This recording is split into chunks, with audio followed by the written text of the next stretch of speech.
Right there. All right, hey everybody, how y'all doing? We are here, Tactical Rifleman episode 3 here at TR Live. TR Live is our new YouTube channel. For those of you that are hanging out with us for the very first time, I appreciate it. I do. I got to mute this other computer over here. All right, so we're in the studio. You guys can see the studio here. This is our studio. I've got my stuff for my notes. I've got my big screen TVs up. That one's actually got security cameras on it, so I can see Steve Holland pulling up. My son's actually leaving right now. He made sure the computers were working good, and now he's leaving. But I've got notes and stuff that I want to work with. I've got our lighting. We've got everything set up, but we also have our moderators out there.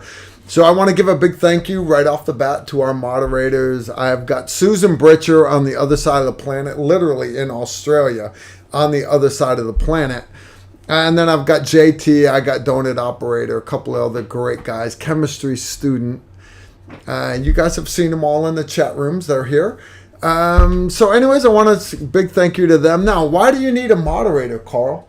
I need a moderator because I'm going to invite you guys to share questions. That's why we do a live stream. But I'm going to also invite you to keep the chat room PG-13.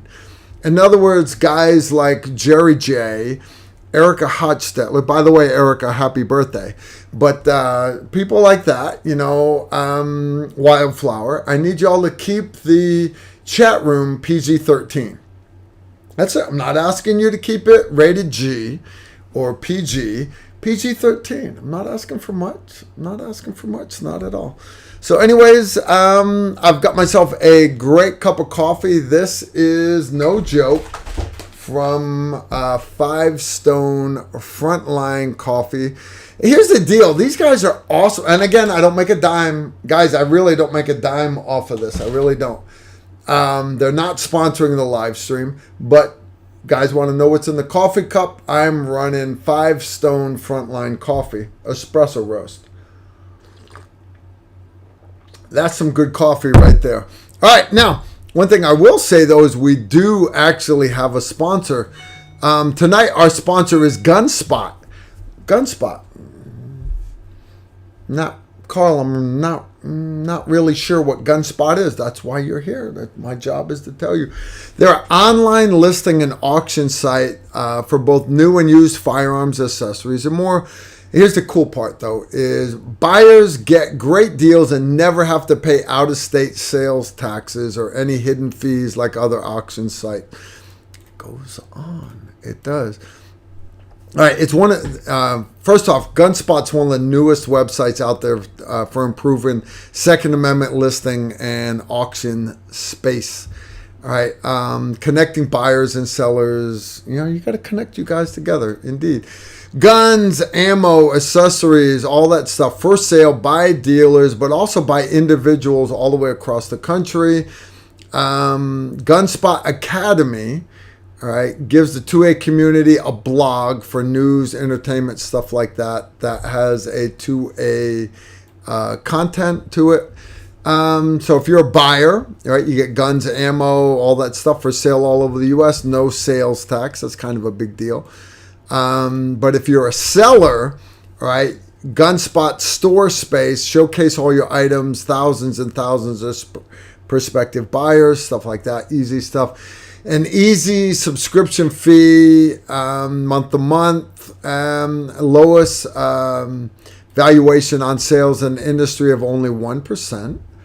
All right, which puts more money back in your pocket. Kind of a big deal. So anyways, I want to thank Gunspot for sponsoring tonight's live stream. Why would I do a live stream? Let's be honest about this, right? Because Carl, because you're getting paid. That's fair. I mean, Gunspot, they paid a small fee.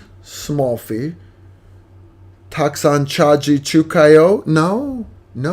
Skoshi. So they pay a small fee. All right, but the reality is, I'm not doing this so much for the money. Again, sitting on my ass all day long. Just got out of the swimming pool. Having a live stream it makes a little bit of money, but that's not why we do it. Why do we do this? We do the live streams because it's an opportunity for me and all of my guys, right, the Tactical Rifleman team, to interact with you guys, to answer your questions. So here's the deal. The chat room, guys, this stuff just scrolls by so fast. Some of the comments that you guys put in here, it's crazy. All right. The sad part is we don't have that many likes right now. So that like button that you guys could be pushing, but you don't. Anyways, the whole point of doing a live stream is for you guys to interact with us. You give us your questions, and instead of you having to wait for me to come out with one of our premiere Friday videos, which hopefully will cover your subject, instead, literally once a week, I sit down right here, and it's an opportunity for you guys to put legitimate questions in the chat room, and then one of my moderators will pass them on to Mama Bear, and Mama Bear will, no joke, text them to my phone. Why? Because the chat room, yes, I do have it up on the computer screen right here to my front. I do, right there, chat room. Here's the deal, guys. That font is so small. Could I put it up on the big screen? I could. I'm not doing it. Why? Because, honest, I don't have time for all the jackassery going on in the chat room. You guys send legitimate questions, and what happens is Mama Bear will then post the questions on my phone. She actually has a couple up there right now. All right. Yeah, I think I'm going to actually delete that one because that's kind of rude. All right. I'm going to delete that one also. Okay, but if you guys have legitimate questions, I will put them on right here. Now, we got Steve Holland coming tonight. All right, we're going to do a good giveaway a little bit later on. I think we're going to save the giveaway for 8 o'clock. 8 o'clock. But we'll see what time Steve gets here. Here's the cool part. Besides just sitting back in my studio of woe, right, understand this is also kind of my office. I mean, I put all this crap up on the wall here for you guys, but the reality is literally this is the laptop that I work on, right? So literally I do my computer work right here. So getting ready for courses, things like that. Like we've got our big Patreon course coming up in November. If you're not familiar with what Patreon is, literally, if you're wanting to support our channel, for example, all of our videos get demonetized, literally. Why? Because YouTube does not like us. If you want to help keep Tactical Rifleman alive, you go to patreon.com/tacticalrifleman.com. Patreon.com/tacticalrifleman. And you can support our channel. You get decent content, quick shooting tips, story time with Carl, question and answer videos. We do a Zoom live stream, and there's lots of great perks to being a patron on Patreon. The good stuff indeed. But for the most part, this is what it is. This is what it is right here. All right. Who I got here? I got, how about Time with a Cop? Come on, Jamie. You want to come visit? Yeah. All right. So I have one of our local law enforcement guys. Steve Holland is not here yet. Jamie just randomly drives the fuck in. All right. Excuse my language, guys. So Jamie PG-13, and then he goes. All right, and so, guys, first off, Jamie Gapp is one of our local detectives. He's a former SWAT guy. Actually got promoted. All right. He's now a SWAT guy. No, you are not allowed to have any of my coffee. This right here is actually 4 shots of espresso with a little bit of Italian sweet cream added to it. Driving, I'm listening to the live stream. I figure, wow, that Steve's was good, dude. Steve's not here yet. I could get a good cup of coffee. Right. And no, I'm not giving you any coffee. Yeah, I got a couple here from Susan Bridger, but we'll wait. So here's what we want, guys. Here's the deal. There's all this crap going on the internet. Defund the police. But hey, we need the police. Hey, we love the police for doing this. Hey, the police did this. it goes back and forth, But the reality is, a lot of times, you guys have honestly never talked to a cop. Yeah. Enter A cop. a cop. So here's what I want. Put it in the chat room if you don't mind. I'm looking for a couple questions for Detective Gap. G-A-P-P. That's G-A-P-P. No OPSEC. Yeah. So like when she walks and she's got that three-finger gap, that's not what I'm talking about. I'm talking about Detective Jamie Gap. Yeah. And if you all knew big fan of that Gap, though, dude. If you knew the inside joke. There's this website called The Chive. They actually do like Gap Wednesday. Maybe it's Gap Tuesday. Like in the gap in the legs there? Like literally, like they do like pictures of the gap, like the gap. Between the Yes, thighs. like yoga pants with the gap, like biking shorts with the gap. You're not the same kind of Gap. You want to stand up and show everybody? No, don't gross me out, dude. Don't gross me out. You all know the inside joke there. So, anyways, we're not going to put Jamie on the spot here. Yeah. I'm also going to leave out the part that I just drank 2 bottles of wine with my Aunt Helen out in the swimming pool. That'll get you. Why? Because Helen is Helen's awesome. finest. All right, so we have got 3 questions already. But what I'm asking you guys to do, if you got any questions for a cop, C-O-P-T is how you spell law enforcement officer. It's actually an acronym. C-O-P, cop, stands for law enforcement officer. All right, if you have any questions for a law enforcement officer, I'm going to ask you to put them down here. All right, real quick though, I've got a couple questions. What you got? That have come in. Maybe you can answer these. I'll try. Our boy Hemingway said, Carl, what are your thoughts on those quick release plate carrier cummerbunds that utilize the polymer buckles rather than their traditional hook and loop? Hook and loop, he's talking about Velcro. The whole point of having a cutaway plate carrier or body armor in general is, for example, rewind, right, the Global War on Terror. Let's go back in the Global War on Terror to 2002. So in other words, I just finished the initial invasion of Afghanistan. I immediately go to Iraq, off the coast of Somalia, flying around. We did helicopters everywhere. Now, the Air Force used to have this shitty helicopter called the MH-53. 2 engines instead of 3. The Marine CH-53 actually has 3 motors. It does have 3 motors? The MH-53, the Special Ops version, only has 2 motors. This was a piece of crap bird. Now, it has since been replaced with the Osprey. Now, understand I'm old. This was 2002. Now, and I never crashed in a helicopter, never. However, helicopters have crashed and they have killed literally hundreds of Marines. They have. Army guys, Navy guys, everything. When a helicopter hits the water, it immediately flips upside down. Food for thought.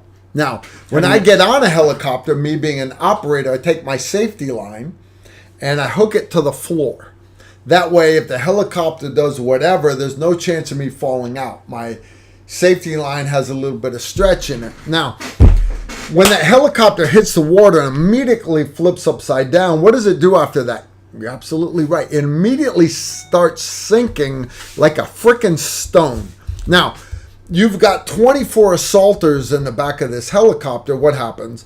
Everybody's got to get out that 6 foot by 5.5 foot hole in the back of the helicopter. Everybody's got to go through that. Now, remember, I hooked into the floor just like everybody else.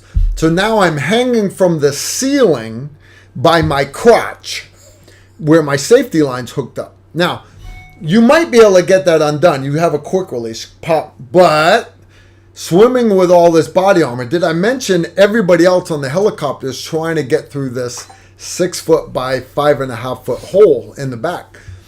All your body armor is wanting to drag you to the bottom. So what we had was a cutaway pillow on our body armor that would cut it away. Now the problem with that is your sling on your rifle would in turn hold your body armor on even if you cut it away. So that's why my TR1 sling made by Sly Tactical has a multiple quick releases on it.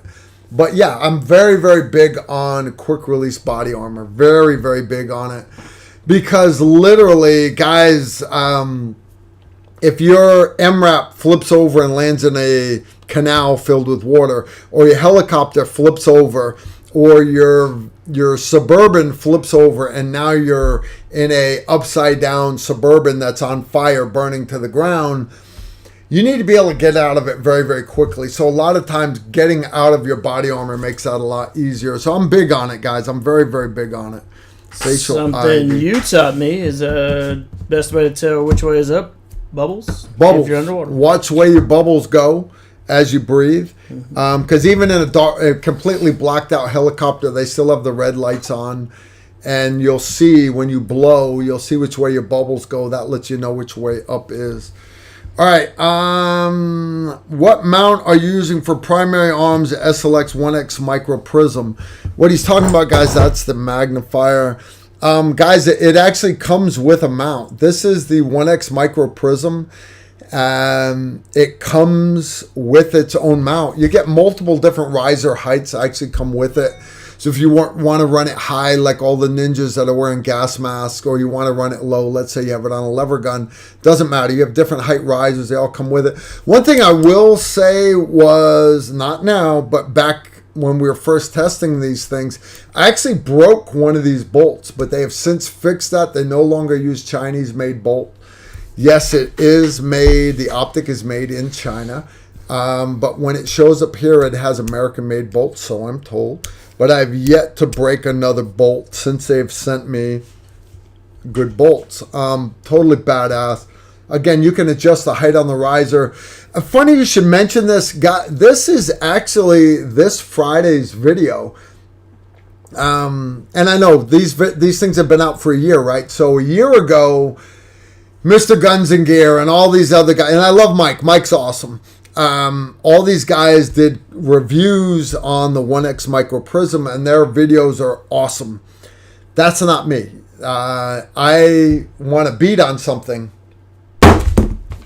and I want to beat on something long enough to give you guys my honest opinion. So you're going to see this Friday's video is actually about the 1X Micro Prism, but what you're going to see is I'm not saying anything that they didn't say a year ago. So I know my video is not going to get any views. Why? Because YouTube has me completely shadow banned, but also because I'm not doing the latest and greatest. I'm not. The latest and greatest came out a year ago. But what I will give you guys is this Friday. It's about 20 minutes long. It is my honest opinion about this optic.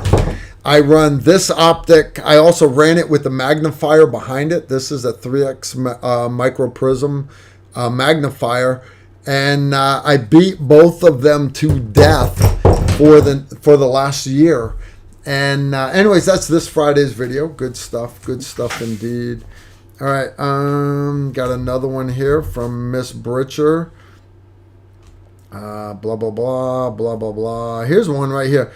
Okay, time with a cop. I have a valid question. So if you know your rights within what ordinance area and you assert your rights and get arrested for it, what then?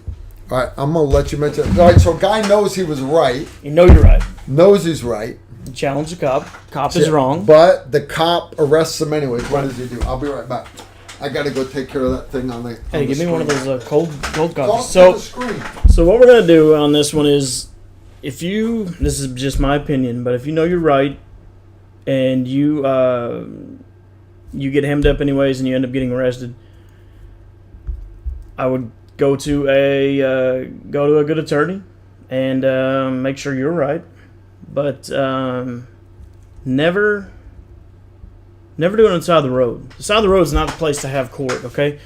If you're right and you know you're right and the cop is wrong and you feel that strongly and that happens, I'm not saying it doesn't, go along with it and be as cordial as you can, because all that will come up later. And from that point forward, it's going to be evidence based on the cop or on your opinion. And like I said, every good cop out there wants all the bad cops gone. Okay, none of us want people out there violating people's rights. So just don't hold court on the side of the road. It's not safe for you. It's not safe for the cop. Don't get all your homeboys or homegirls or family or whoever involved. Take the my best advice would be they're going to arrest you. They're going to arrest you. So from the moment you know you're right and they're wrong, that's going to be evidence used against you or them in court.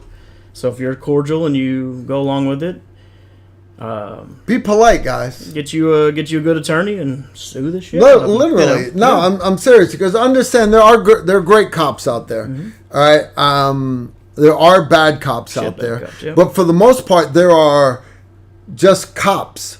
They're not good, they're not bad, but sometimes everybody has good days and they have bad days, and you might catch a guy on a bad day, and even if you know you're right, like I've been pulled over before where the guy thought for sure I was this other Mustang that went screaming out of the keg party, squealing tires, and he pulled me over, and I knew I wasn't the guy he was looking for, and he was chewing my ass, getting ready to let me off with a warning, and my wife and my girlfriend at the time's like, Carl, you need to shut up. He's getting ready to let you go. But I knew that I wasn't the guy he was looking for. I knew that. So I didn't want to back down. Sometimes you need to eat a little bit of crow, smile. Officer, we have a disagreement here. I understand that. Roger that. Just roger that. Smile. Be polite. Don't be an asshole. And then beat his ass in court. And my greatest, I won't say my greatest, that's not a good word to use, but I got a warning once. I actually framed it and hung it up in the barracks. It happened about 3 months before I met my wife. I got a warning, because they have written tickets and then they have written warnings. I got a warning for 133 and a 45. Kilometers? No, this was miles per hour. I was doing 133 miles per hour in a 65, and then I passed through the area where it dropped down to 45, and that's where the state trooper was. Dude, I would hang that too. So anyways, he pulls me over, and he opens the door, and through the A-pillar, he bridges that 357 Magnum revolver. Get the fuck out of the car! Get the fuck out of the car! You know what you do? You get the fuck out of the car. You know how big a 357 Magnum looks like from the end? From that end of a 357 Magnum. It's, if you've ever been to like Battleship Park in Massachusetts, the USS Massachusetts, or like the USS, what is it? The one down in Mississippi. USS Alabama. If you've ever looked down these 16-inch battleship cannons where you can actually see the lands and grooves, that's what this 357 Magnum looks like when it's pointed at you with his car right behind your little red Mustang. So what did I so anyways, he's like, get up against the car. He comes up, he's behind me. Well, the girl, my date, by the way, I don't even remember her name. I don't. She's in the passenger seat. She opens the door and she gets out of the car. You don't do that. You don't ever get out of the car. You don't ever get out of the car. And she got out of the car and she looks at him and she goes, Tom. And he looks at her and goes, Beverly. It wasn't his wife, was it? She goes, Tom. And she goes, Beverly. They're cousins. Okay. So anyways, they start chit-chatting like I'm not even there. And like a hug and everything. The whole time I'm spread eagle on the car. So anyways, he comes back. He gives me, instead of a ticket, he gives me a warning. Dude, I'd print that. And he says, if I ever catch you speeding like that again, I will shoot you on the spot. Have a nice day. And he gets into his state trooper car and he drives off. A statey, too. He was a state trooper. Troopers don't usually... they don't let you go. Yeah. No, Troopers right? No, but it was his cousin, Beverly. Surprised he didn't, arrest you for endangering The only his reason family. why she was dating me is because I look like Adamant. And you had a fast car, apparently. I'm like, because I look like Adamant. Adamant. I'm like, really? I look like, I don't even know what the fuck Adamant looks like, right? Gotcha. But anyways, long story short, I framed this That's ticket. awesome. I hung up with a That's a good... little bit of Carl trivia there for you. But the entire time I was polite. Since then, I'm a subject matter expert on this because I have completely put the Clarksville sheriff's son through college with all my fees, all my fines and stuff. The only reason why I never lost my license is because the state of Connecticut, I had a Connecticut driver's license, does not accept tickets from out of state. Oh, nice. So I joined the Army when I was 17. I never went back to Connecticut. And you don't have to change your license if you're active duty. According to active duty military, I still have a Connecticut driver's license. So I have 0 points against my license. That's awesome. But I had 28 tickets in 5 years. My wife made me sell my Mustang. She said, you got 28 tickets in 5 years. You're going to be a family man now. You need a quiet 4-door family car. So I got that old 4-door Jaguar. The Shagwagon. The Jaguar. But yeah, so anyways, don't hold court on the side of the road. Yeah, just if you're cool, be polite, you're gonna make them look worse in court, and you'll own half the city or whatever when you sue. So be polite. All right. We got a bunch of good questions here. Jamie, do you cuff back of hand to back of or wrong way with praying hands together, like I see so many times on TV reality shows? Back of hand to back of hand. So it's just a story about handcuffing in the academy. You learn to handcuff in the most ideal situation. Sir, please put your hands behind your back, and then you walk up to him and all this crap. Hands on your head, all that. Put Exactly. the first one on the wrist. Not like I'm having flashbacks here. I'm having flashbacks. Yeah. So, I have been handcuffed a couple of times. I have.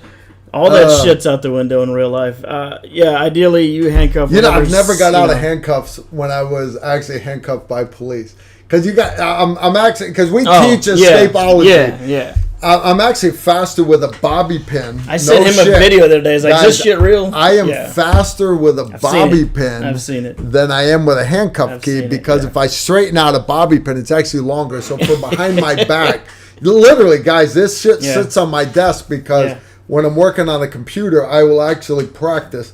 I'm faster with a bobby pin than I am with handcuff key. I've never gotten out of handcuffs in the back of a cop car because I always knew I was wrong. When you're wrong, just take your ass chewing. Plus, that's an extra charge. But I have a buddy who, no shit, got out of the handcuffs in the back of the car. They beat that boy to a fucking pulp. Excuse my language, but they beat that boy down. When they went to get him out of the car, and he came out with both hands like that. Oh, it's hilarious. The handcuffs he got out of both of them. The handcuffs were sitting back there. They beat that boy. I won't say his name. I won't say Tom's name out loud. I won't say that. Tom, you know you're fucked up. But they busted that boy up so bad. Nothing's funnier than the cop that gets his car stolen by the handcuffed person. That's funny stuff. Funny stuff. No, just all right. So how do you handcuff? So I handcuff whatever. Yeah, ideally back to back. Like she's. Yeah. They're saying like this. All right. So how do you get out like that, guys? The reality is when you present, always present like that for handcuffs. Okay. If they're doing duct tape, always present wrist to wrist because you want it as tight as possible. Even if even if they got a bag over your head, when you hear them zip that tape, duct tape sounds different than packing tape. Duct tape, you want your hands as close together. All right, packing tape, I want space. So you want your hands like this. Now that looks the same, but it's really not. I have more space because then when I turn my hands like this, I've already made space, right? So it's different for different types of tape. Same thing with handcuffing, all right? How you make it hard for them to get you, but when they finally get you, present with your hands like that, and you'll be handcuffed like that, even behind your back, right? There's a technique to it. But understand the reality is if they're on their game, they will beat you down and they'll get their hands the way that they want them. So if you're like this, you cannot reach with a bobby pin or even a hidden handcuff key. You've got to turn one hand. Now understand, no matter how tight they put those handcuffs, you can turn one wrist one time. You can only do it once. Understand you're going to lose feeling in those fingers. But if you have to, understand your life depends on it. You've been abducted. This is a terrorist attack, let's say. You can turn that wrist one time, no matter how tight they have it. But understand you're tearing yourself up physically. Now, if it's a legit law enforcement officer and you were drunk, disorderly, whatever it is, you were wrong, don't beat yourself up, dude. Don't get yourself in trouble. Do the right thing. They're not designed to be comfortable, but the most comfortable you can make them on yourself, the better. Yeah, you understand. That's why the double lock is on handcuffs. It's not to keep you from getting out. It's to keep monkeys from making them too tight, bouncing around in the back seat. Because you start bouncing on your cuffs, they click tighter and tighter and tighter, and next thing you know, you've done cut off your own circulation. You guys do double lock when you do the class? I always do double lock. When you do the class, you guys get at them in double lock? Yes, you always... those of you that don't know, and one, if you don't know, you need to come take our high-risk travel course. Yeah. Handcuff key, right? You guys understand it has the key at the end right here that's got the hole, right? All right. But at the other end of a handcuff key is this little pin, and that pin is for pushing in on. You basically got three types of handcuffs. You got your Smith & Wessons, you got your Hyatts, and there's a couple other different brands. Asps, for example. Don't ever use that. I could go a whole. You don't like Asps? I could go a whole. Anyways, that pin on the back of your handcuff is actually for setting that double lock. The point of the double lock is to keep handcuffs from being able to go too tight. Now, for getting out, before you can pick with the end of your, notice how that one's been bent right there. That one, right? That's the correct right there. That one is too long. That one is correct, right? Oh. That will go into the keyhole on handcuffs. Remember, if they've been double locked, you have to undo the double lock first and then go back around the other direction and get the actual lock on the cuff. As far as shimming handcuffs, you can take a razor blade and grind it down on your cell. Let's say you're spending the next 45 days or a year in a cell wearing handcuffs, right? I'm not talking... Here in the States, you got rolled up by the cops for drunk and disorderly. Take your lumps and be quiet and get yourself bail. But if you are, no joke, a hostage for a terrorist group overseas, understand this all ends as a video with you in an orange jumpsuit with them cutting your head off. Yeah. All right. It might be at the 7-day mark. It might be at the 90-day mark. But that's the video. That's where this ends. So you taking anything from, I like razor blades because they're the correct spring tension, they're the correct thickness. You can grind a razor blade on the concrete floor of your cell and make a handcuff shim. You can take, as far as lockpicks, the best thing to make lockpicks, we like to, and you can make them out of anything, but I like to teach on things that you can literally find anywhere. What can you find anywhere? Windshield wipers. Ooh, believe it or not. Right. The inside of a rubber windshield wiper is a little strip of metal. Baby Slim. That is a correct tension to make lockpicks. And the reason why I like to teach that is, guys, you understand you can find windshield wipers in America. Yep. You can find them in Africa. You can also find windshield wipers in Antarctica. If you think of a snowcat, they have windshield wipers. So literally, windshield wipers you can find anywhere. So, and any kind of spring steel will work, but windshield wipers are literally found anywhere on the planet. So, I think it's strange that I have a bobby pin bent correctly and a handcuff key sitting on my desk, but some people have fidget spinners. No. Some people have some of you guys have like one of these little twirl things with the little spinners that's on what them. they call a fidget spinner. Which by the way is gay. If that's what you use, understand that's fucking gay. That's propensity right there. And then there's us that like I carry a tourniquet with me and I practice putting tourniquets on one-handed, but I also practice lock picking and everything else. I understand I'm mental. My wife reminds me all the time that I am mental. Jamming Meg. But it is what it is. It is what it is, man. It is what it is. Proud There's of the you. latest thing, like The hell is it? I got this thing with a rubber band. You see my rubber band, right? Rubber bands are cool, by the way. Rubber bands are cool. If you ever see me on an airplane, I actually have a rubber band around my wrist on an airplane. Why? Thanks a lot. Now we can't have rubber bands. No, you have Now to come we take can. a high-risk travel course. I'll let you know. But what this is, guys, is this is actually a diamond sharpener. Okay. It is medium grit on one side and fine grit on the other. Why? Because I've got freaking knives laying everywhere. So as far as me sharpening shit all day long. Carl the Butcher. Out Jerry J. I know. Anyways, I'm pretty sure my wife is correct. I'm a little mental. But anyways, it is what it is, guys. Take his glass. Fun Can stuff. you imagine this poor guy being my nephew? Oh, gosh. Nephew-in-law. He married my niece. He's like, hey, so you want to take Chas out on it? So yeah, exactly. When he was dating Chas, woo! Whoa. He's like, no, getting by her father, that's pretty easy. Getting by her Uncle Carl, no. But here's the deal: is Jamie's good people. Those of you guys that want to bash Jamie for, him being a white guy, that frickin' crackers, you know how they're all messed up, right? Or for him being a cop, he's a piece of shit, right? We are. Here's the deal, guys. I hate everybody equally. Right? Yes, I don't care your race, color, creed, religion. I don't care at all. But I will tell you that I love the hell out of my niece, Chastity. No shit, that's her name. And I have kicked my cover. so when he started dating her, it's like, I understand a lot of her boyfriends did not make the cut. Yeah. And I made sure she understood that. Like, here's the deal.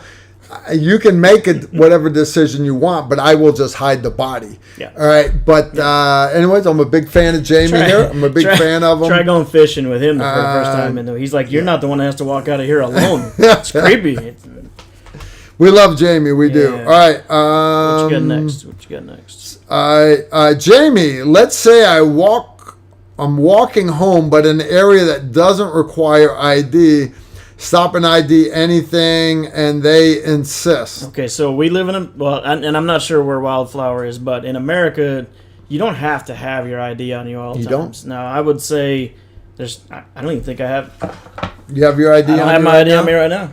So, we don't necessarily live in a place where you can get stop and ID. I understand and accept those places exist. But in America, as long as they don't have a reasonable suspicion or probable cause to get out with you, no, he's got his. He's got enhance. Enhance. You shouldn't need. There should be no reason now if they have. Why would they give me a badge? If they can.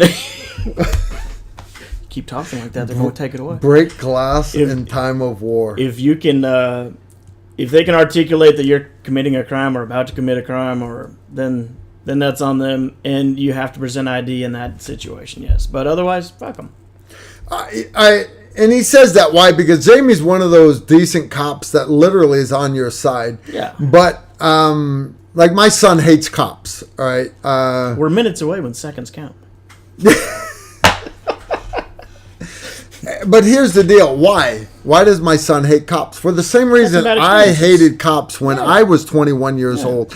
Because I'm a random 21-year-old walking around thinking I'm invisible. I'm really not. I'm chasing all the women and everything, and I've got an open alcoholic beverage in my hand when I'm not allowed to have one. In the rut. And but understand, law enforcement officers have a job, which is keep the public safe. And if you're out at a rock concert and everybody is doing dope, smoking dope where they're not allowed to, by the way, i.e. Hangout Fest, my son Nicholas got like frisked and patted down, and he got all pissed off about it. But the reality is, there are clouds of marijuana all around him. So reasonable suspicion. And you look at my son; he's 6'5". He looks like he's one of those guys. So he got mad that he got frisked. But the reality is, I encourage everybody to take a step back and look at it from these guys. Their job, they don't give a shit. They really don't, but their job is to make sure everybody stays safe and legal.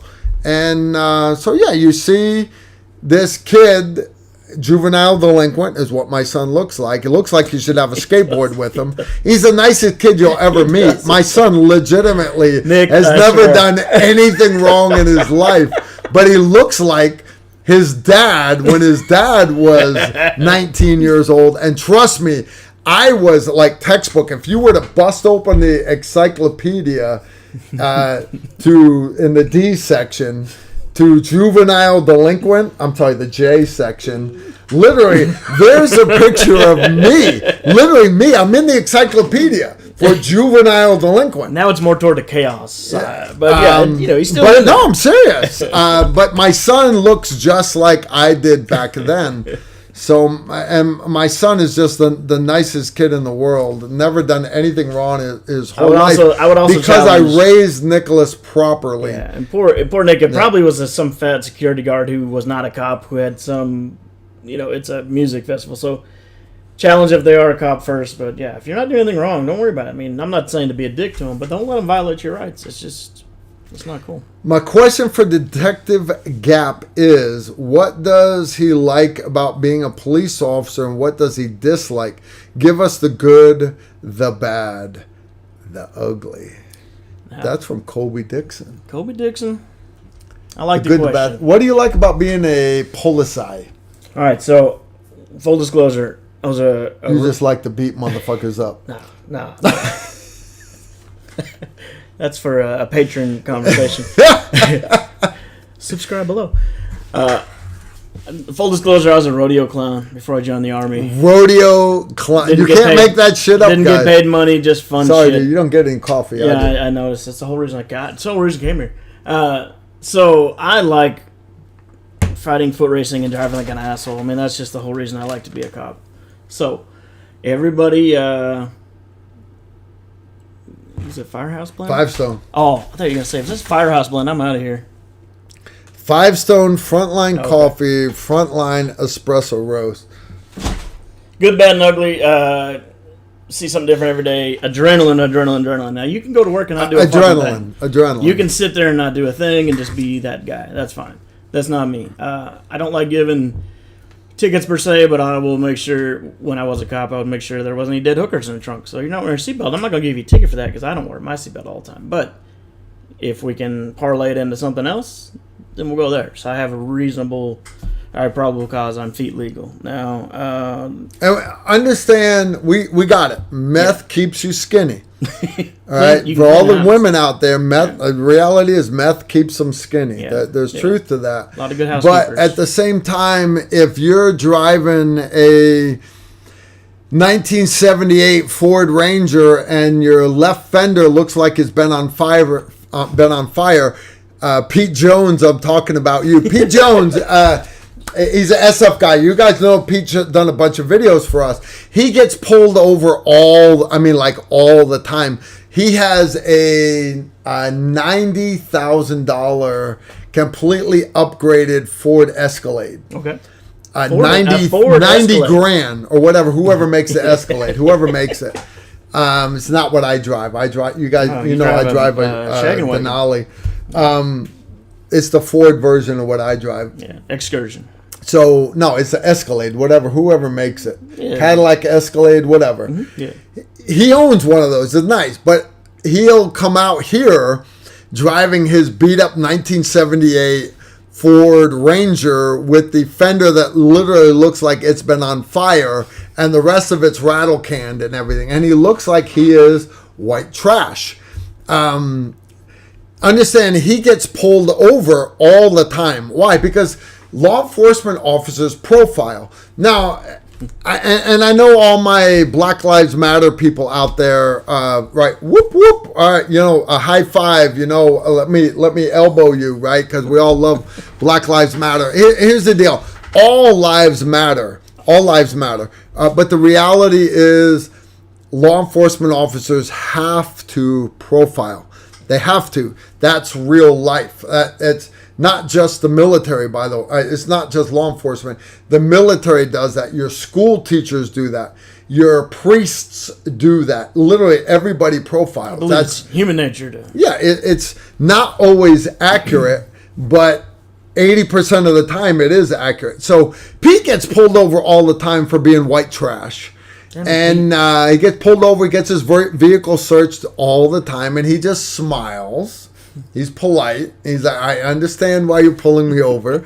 I know I look like I make meth, but the reality is I don't make meth. I just like this truck. It's got 260,000 miles on it, and I drive it because it pokes cops like you. Good for him. And so, anyway, Pete gets pulled over all the time. Pete smiles. Those of you out there that get pulled over and you don't think you deserve to have gotten pulled over, smile. Yeah. Relax. Smile and understand you got profiled for something. Maybe you look like the pedophile that they're looking for.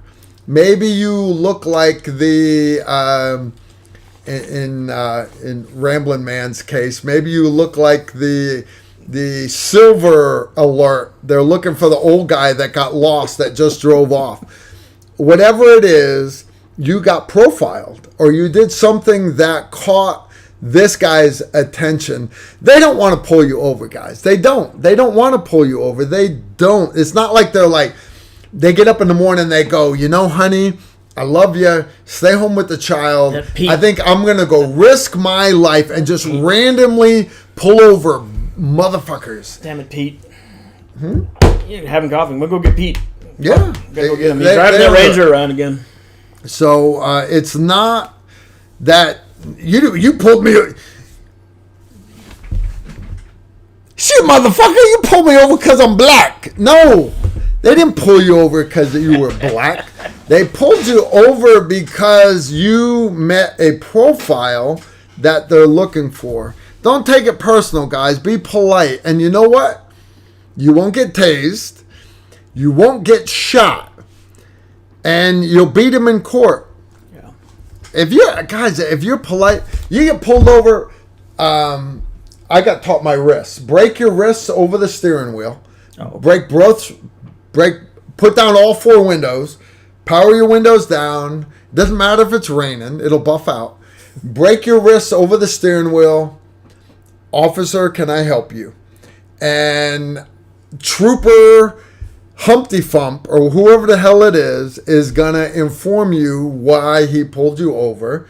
Smile, because it probably is not you, or you probably didn't do it, or if it's my case, you were doing 95 in a 45 on a blind corner passing somebody while he was clocking that person so he couldn't clock you. And that was a different one, by the way. Semis make great barriers. That one, I had to actually get a lawyer for that one. I got it reduced to speeding 95 in a 45. But I didn't get reckless driving. Didn't get reckless. No, that's a big deal because that just makes it a monetary fine. Trust me, guys, I'm not joking. I got 28 speeding tickets in 5 years. Reckless is a arrestable that's some funny shit right there. Be polite. All right. I do the same thing when I get pulled over. Windows down, hands up. No, hands up. Why are you doing that? Because why I are don't you get putting shot. the windows I down? don't want to get shot. Because he doesn't want to. No, I'm serious. Yeah, I mean, no, he doesn't I want mean, to get shot. yeah, seriously. Understand, if you come up and you power your window down a little bit because it's raining, how can I help you, officer? This fucking bullshit. I wasn't doing nothing wrong. That's fine. That's your opinion. Yes, your License and registration. Yeah. Why? I wasn't doing anything wrong. Now understand, you got 3 other guys in the back seat. You understand? You're making life rough on him. Power all the windows down. Let him see there's nobody in the back seat. Your hands are where he can see them. All right? And you don't have to tell him that you have a concealed carry permit. You don't have to tell him that, hey, man, my secondary is right here. You know, just letting you know. I just thought of something. Let me ask you something. So, when I was taught, the way you're taught, you can be taught lots of different ways, but let's just say the way I was taught was to come up to the C pillar, talk to the driver through that, and then once you're comfortable, you get up to the A pillar, but you don't break the A pillar, okay? Yeah. What I've always done, and no one's ever taught it to me, but no one's ever really busted my balls on it either. Once I do that and clear the back seat, and let's just say there's 3 people in the car, I will go in front of the A pillar, turn around, and look at the inside. So if the car is facing this way, I'm standing at the front. That's actually looking smarter back because the guys in the back seat can't see get a clean shot at you. So I was just wondering, because No. Same thing, you guys understand what he's saying? So let's approach from the back corner. So you have your car. All right. I got my driver up here and guys in the back seat. As he approaches the car, he comes up the back seat. If you have those windows down, he can see, all right, there's nobody in the back seat. That allows the officer to relax. But if there are guys in the back seat, he can see who's back there. 2 drunk guys in the back seat. He then comes up to the B pillar. When we say pillars, I meant B pillar. Yeah. The A pillar is the front of the windshield. B pillar is right behind the driver's door. And then the C pillar is the one behind the passenger door. A pillar, B pillar, C pillar. These really come into play for the paramedics that are having to cut people out of cars out of accident, right? So he comes up to the B pillar now. He's already seen the guys in the back seat, or he hasn't. Right. If you have the doors up, tinted windows. Most, even stock vehicles normally have tinted back windows. A good cop will tell you to roll down that window so I can talk to you. Roll But down if the they don't, windows. whatever. All right, you should always roll down your windows, guys. Yeah. All right, but he comes up, he stops at the B pillar. He has a guy in the front seat. But if there are guys in the back seat, now he's got to watch 2 different rows of people. And my whole right side's exposed to the back seat. Right side's exposed, no plates. Right. No plates. Yeah. So what Officer Gap here said is when dealing with the driver with people in the back seat, he would then move forward and actually look back towards the car. He goes up towards the windshield where the A pillar is. Now guys in the back seat have to actually shoot through the driver to get to him. Yeah. A decent tactic. I'm not bashing you for that. Not at all. Now your back is exposed to oncoming traffic, but honestly, if traffic's going to hit you from that side, his back is not exposed to oncoming traffic. He's actually now facing oncoming traffic. Yeah, because everybody's coming. Okay. So it's actually a better play. Yeah. What we got?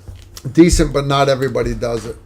And guys, I can get into how the special forces, our direct action units, how we would do what called VIs, vehicle interdictions. If you're doing a VI, a lot of times you come in by a helicopter. The first helicopter either shoots out the engine block, like in the movie Black Hawk Down. Hell yeah. Well, a lot of times we don't do that. The first helicopter will come in and flare. You do it right where there's a corner, and you completely brown out the road just by flaring the helicopter. Now they're like, we can't see shit. They end up stopping the helicopter. Helicopter lands in the road. The other helicopter lands behind. The guys behind approach the back of the vehicle. 2 guys side by side. You can shoot back passenger and driver, back passenger and front seat passenger, and then you send guys forward to actually interdict the guys in the front of the vehicle. Vehicle interdiction, lots of different tactics, and I'm not covering that here. We're not. What we have is questions for Jamie Gap. All right, so Susan's been sending them on here. I can see the security camera. We still don't have No Steve Holland. Steve Holland told me he was going to show up early tonight. We're coming up on the 1 hour mark. Called me twice. In the middle of a live stream. Did he really? Yeah, he's called me twice. Give us the. We already did that one. Thank you and Steve for your service. Could you give opinion on the reported Al Qaeda leader killed? I know probably not right place. The reality is, guys, is everybody made a big deal out of Bin Laden. Bin Laden, yes, he was the head of Al Qaeda, but understand back in the 80s when they were fighting the Russians, when he first got over there and Bin Laden was trained by the CIA, he was a rich kid. He was a rich Saudi with lots of money. So he would like throw money around and pay for everybody to eat and everything else. He builds his way up the hierarchy of Al Qaeda. He became the head of Al Qaeda, the figurehead, the propaganda head, but the actual mastermind that doing all this shit was this Alawi guy that they just blasted today. He's the one that planned the bombing of the coal. I was actually in Bahrain sitting at a picnic table with a kid, this young black Navy kid off of the cold. Oh, really? He had flown back to the States for whatever. Seriously? And he was sitting there at the picnic table with me. His wife was on the coal. They stopped in Yemen to get more diesel. Jeez. And when they were going to come into Bahrain, and when the bombing happened, it came over the radio. We were sitting there eating ice cream in Bahrain, and his face went ghost white, and I felt bad for the guy. It turns out his wife was fine. She was a different part of the boat. He's also the guy that planned the bombing of multiple embassies, including the embassy of Kenya. Now, understand, 5th Group guys, even before the towers fell, we were deployed 6 to 9 months out of the year. And what I mean by that is even when the embassy in Kenya got bombed, there was an A-team, one of our site survey teams was actually in the embassy when it got bombed. The whole embassy came down like a card castle around the room that they were in. It's just how it is. So this guy is the mastermind behind the bombing of the World Trade Center, everything else. And I'm glad that he caught a Hellfire missile. Me, personally, I would rather that it have wounded him and they gave him a medevac bird, hooked him up with IVs, good drugs and everything, make sure he stayed alive, and then fly him all the way from J-Bad all the way back to Oman, put him on a bird there, the Nightingale flight, fly him to Stuttgart, Germany, from Stuttgart, Germany on the Nightingale plane, send him to Walter Reed Medical Center in D.C., and then from there, once he was stable, fly him into Nashville International Airport, and then via convoy, bring him up to My Hill up here in Kentucky. I would like to personally talk to this gentleman and nurse him back to health for about 18 months. Understand, he'd get a pack of hot dogs once a month, and I would keep him alive for about 18 months. And the pain, one of the cool parts about being an 18 Delta Special Forces medic is you learn anatomy, all the different veins, all the different arteries, but understand running right next to those artery and nerve bundles, they call it a bundle. You have an artery, you have a vein, you also have a nerve. Mm-hmm. And I can get behind your kneecap with a crochet needle, and I'm here to tell you, dude, I get hold of that nerve behind your kneecap, I can make you tell me all of your all the skeletons in your closet. Yeah, trust me, you'll tell me all of them. And you know what? I don't care. I don't care. But I'm going to keep you alive for 18 months. I take it personal when I see the list of names. If you guys ever go to New York City, I encourage you to go to the memorial for the World Trade Center that was dropped. And as you walk around it, And it might as well be Braille. There are just names as you walk along. It's all in steel. There are names in steel going all the way around the fountain, and it might as well just be Braille dots. You're not going to remember a single name. Every one of those names means something to me, and I wish this guy was still alive. But anyways, I'm glad that our intelligence services got hold of this guy. I'm glad they made him eat a Hellfire missile. I just would have been more glad if they had said, Carl, we got a lot of shit going on, and we're just curious if you were available to take care of this guy and nurse him back to health. And I would have said, I'm busy, but I'll make time for you. I will, because I'm trying to make the world a better place. I wish they had brought him to me, because I would have talked to him quietly and slowly for 18 months. Slowly. I would have become intimate with his entire body. Intimate with his entire body. That was a good question. All right. Go back. We already got that one. Paul American. How close to unconstitutional line, possibly crossing that line, is the technology being used by law enforcement? He's talking about like license plate readers and cell phone intercepts. I know you actually listen in on the calls of a lot of these monkeys in prison. I'm not getting You're allowed to talk about that. But I will say there's nothing more scrutinized than what we can use. You guys have way more access to listen to, talk to, fly a drone over someone's house than most law enforcement. Because we have to go by the laws that are already set in place with case law and everything else being established. Technology is... it's fun to read the new case laws that come out, because there's a space between technology and case law. It takes forever for Supreme Court to actually decide what they're going to rule on, if they are going to rule on it. And the newest thing I think out there right now that being argued is drones, and whether you have the ability or the right to curtilage. Curtilage is what's on the outside of a property. It's like the footprint you can't see, you can see. I've always been told if the mailman can go there, and he feels the ability to go there, we can go there. But there's other cases where you cross a picket fence and you now push the curtilage. So. All right, so you guys are...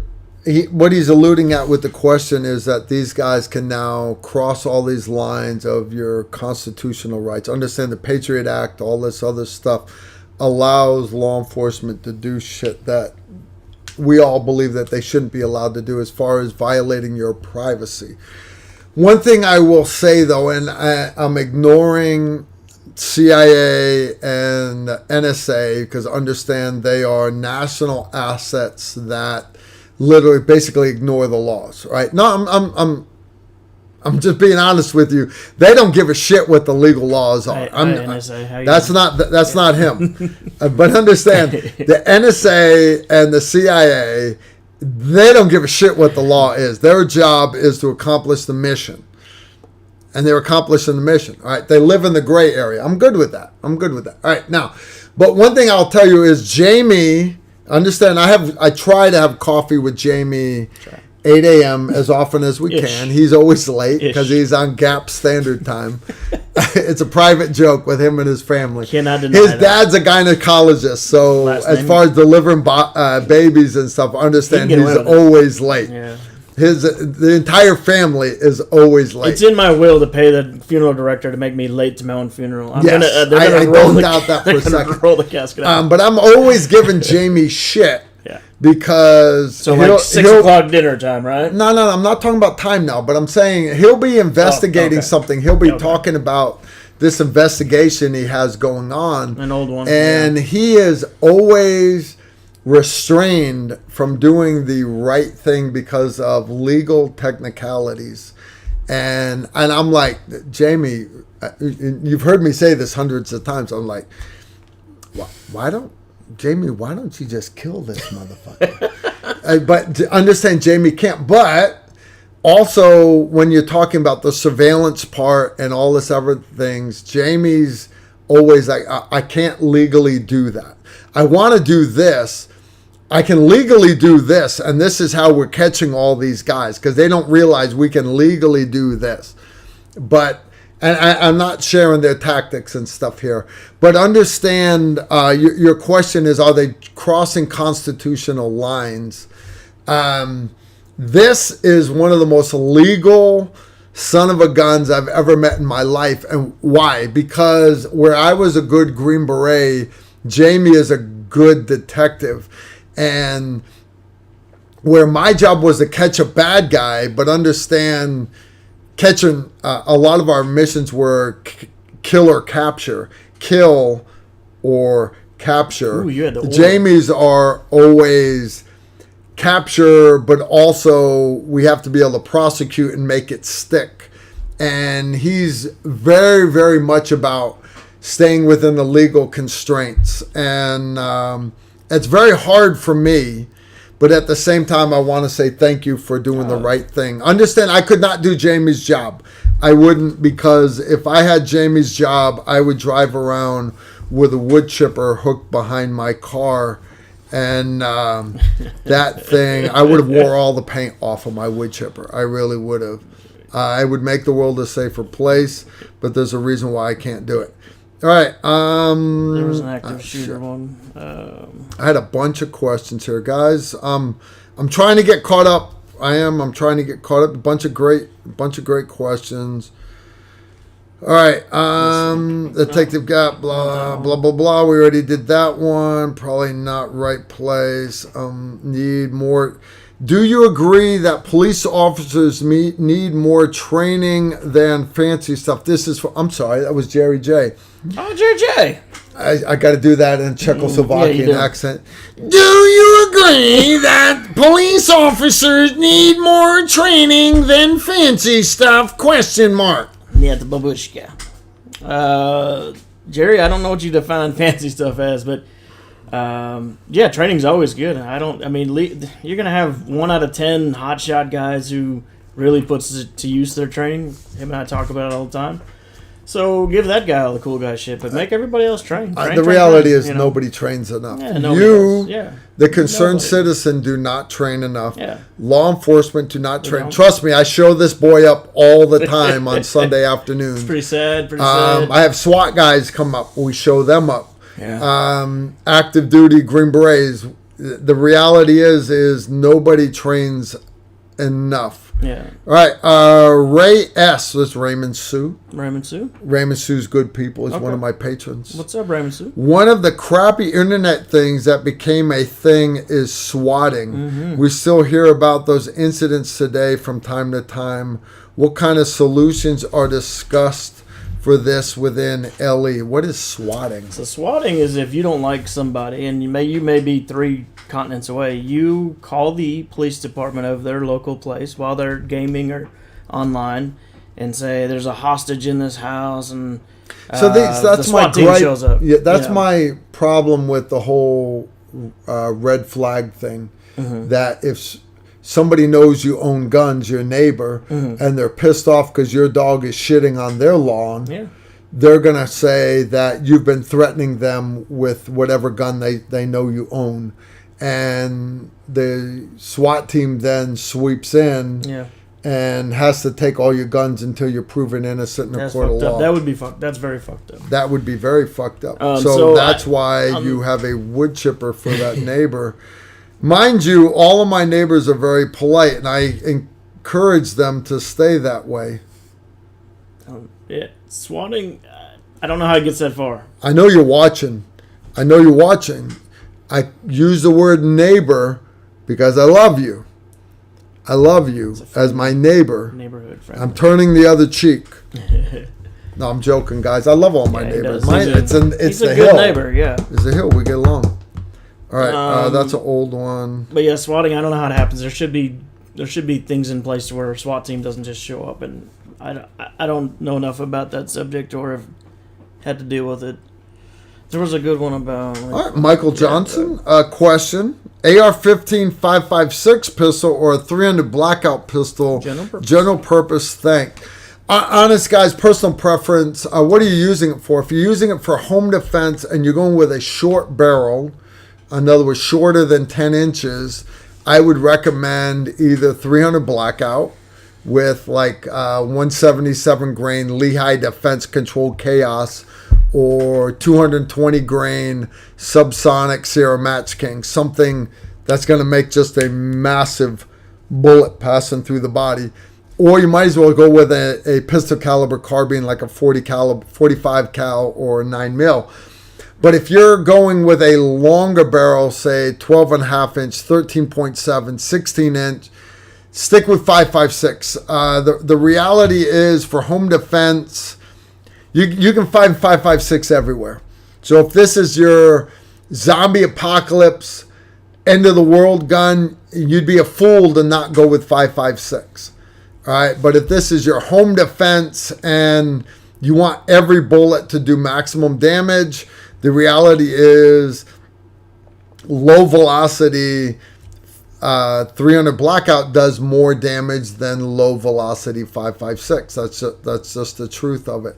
So it comes down to whatever your mission is. And we've done, guys, we do tests all the time. He showed up with, how long was that barrel? 5 inch. He shows up with his little SWAT 5.56 gun from Hopkinsville, Kentucky. Hey, yeah. And these bullets are going through the paper sideways. Now, craziness. Occasionally, my ass. Full disclosure, at 12 meters, 5.56 out of a 5-inch barrel, CQB. Which isn't going faster. You might as well be shooting 22 long rifle. Going through sideways because they're tumbling is indeed going to do more damage than if it was going straight. No, there's truth to that. But understand, the same gun, if you had to take shots across the Walmart parking lot, you're not hitting anything. I'm big on accuracy. So I want you to have a gun that will actually be able to hit. And that's why you got away from that gun. You went to an adult gun. The worst thing you want is a non-combatant injury, so yeah. you better be accurate. And he's the shield guy, rifle slung across his back. He's going to be running a pistol anyway, so no big deal. Cool, thank you. We already did that one. Swatting, 300 blackout. All right, Carl. I am rigging my rifle for the September pistol carbine course. I need to attach a light. No rails. Best place to attach it and best method for actuating the light. Tail button or remote switch. You're going to find what's good for you. What he's talking about, let me find a light right here. And again, this is a pistol light, but whether you're using a tail cap or not, if you put it on the support side of the gun where that support hand is, you can turn it on with that support hand while you're shooting it, right? Turn it back off. Turn it on with that support hand. The problem, though, with that is if you have to switch hands, now the light is on the wrong side of the gun and you can't reach it. So what I like, especially if you're running like a Surefire, you can actually take this tail cap off and put on a pressure switch, a pressure pad. My TR1, if you guys have looked at my rifle, it does have a push button on the back of it. I don't use the push button. I run a pressure pad on the top. It's actually a 2-button pressure pad. One of them will activate the D-ball or the Pac 15, whatever it is I have on the top of the gun. The other button will activate the white light or IR light, because I run what's called a Surefire Scout V. The V stands for vampire. I can actually switch it from white light to IR. I'm very big on cheating. I'm very big on, right, because there's no cheating in survival. Yeah. There's no cheating in combat. Yeah. So I'm very big on having the ability to do IR. You guys aren't running nods all the time. You're not. The reality is you don't have nods in your master bedroom. I've got nods in my master bedroom. I've got a rifle with a thermal on it in my master bedroom. I'm mental. I'm not asking you guys to be like me. I want you to be a regular Joe, but I want you to be a capable citizen. I'm not asking you to go full-blown nutbag. You guys understand, you spend a lot of taxpayers' money training me. I got that. I'm not asking you to be like me. But one thing I will say is a tail cap push button, or, like this Surefire, or a Olight, or a Streamlight, whatever it is, that is fine for strong hand. If you're holding it strong hand, you're hitting it with that support hand, it's okay to have it on that side. But understand, if you have to ever switch sides for pieing that long hallway or whatever, shooting one-handed, whatever it might be, it is better to have a pressure switch. Again, if you can afford it, understand I run a pressure switch on the top of my gun so I can reach it with either hand. Learn from what works for me. Again, I'm not saying you have to do that. Not at all. I'm saying I want you to use what works for you, but this particular gentleman asked, and I'm telling you what works for me. All right, we're falling behind here.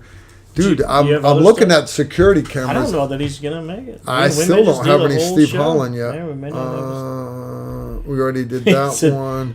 Bad guys. Tell Carl I'm not going to make it. Stuck in traffic jam at 2-4. So he's not coming? Not going. Okay, that's fine. Guys, it doesn't look like Steve's going to make it tonight. We are at 8:16 right now.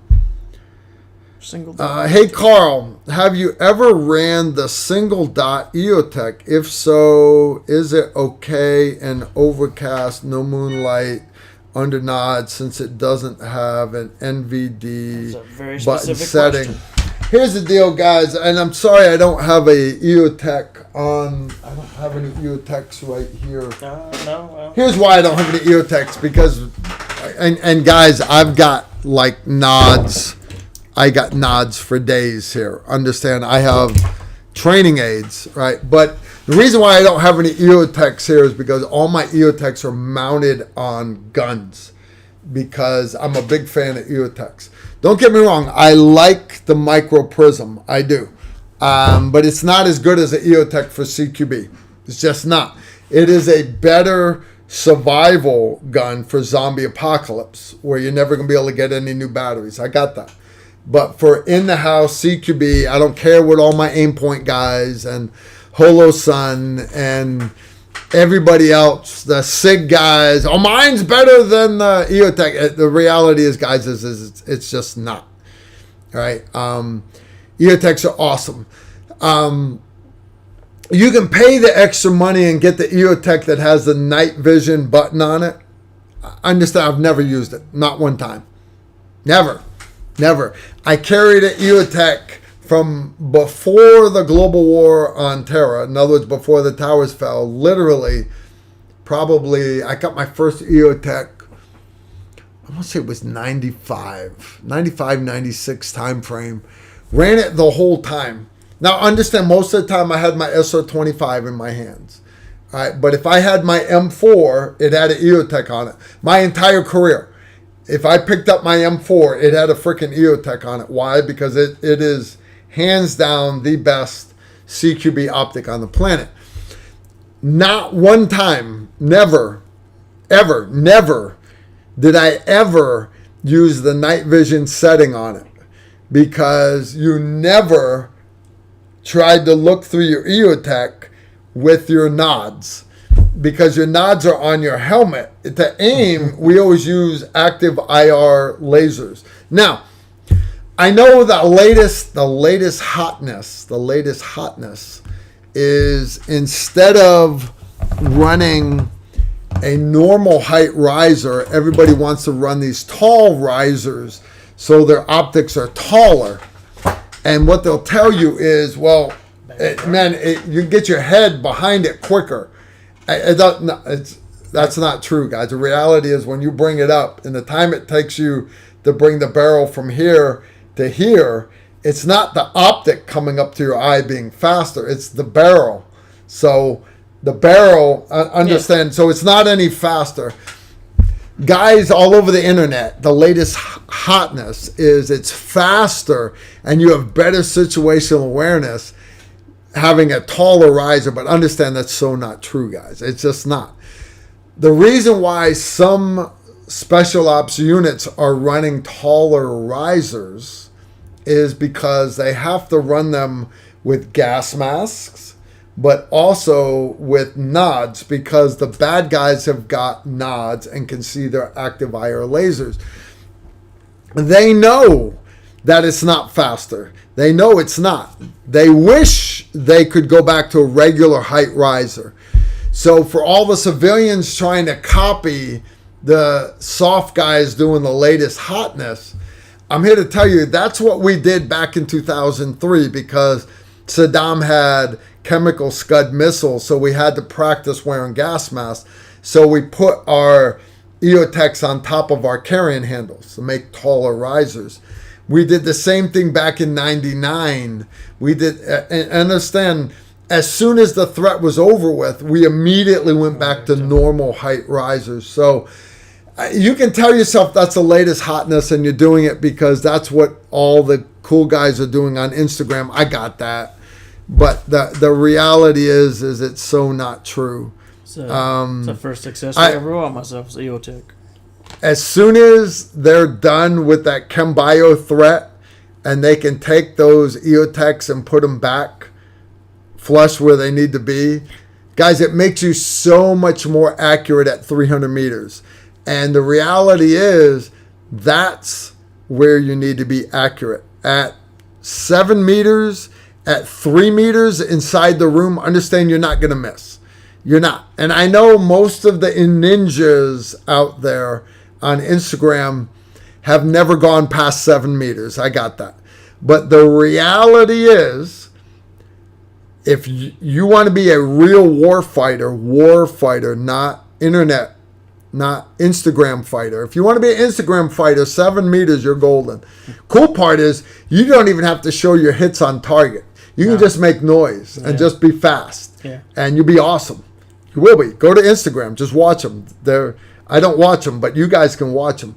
But if you want to be awesome, if you want to be a war fighter, you need to be fast and accurate at 300 meters. And what you'll find, guys, is these really tall, 9-inch tall risers that make you awesome and pretty and the latest hotness at 7 meters, you're not going to hit dick at 300. So, anyways, that's just me. What do I know? It's not like I've been doing this for 35 years. All right. All right, let me see. Make sure I didn't miss one. I like that. That's the one really good too. Blah, blah, blah. This one right yeah.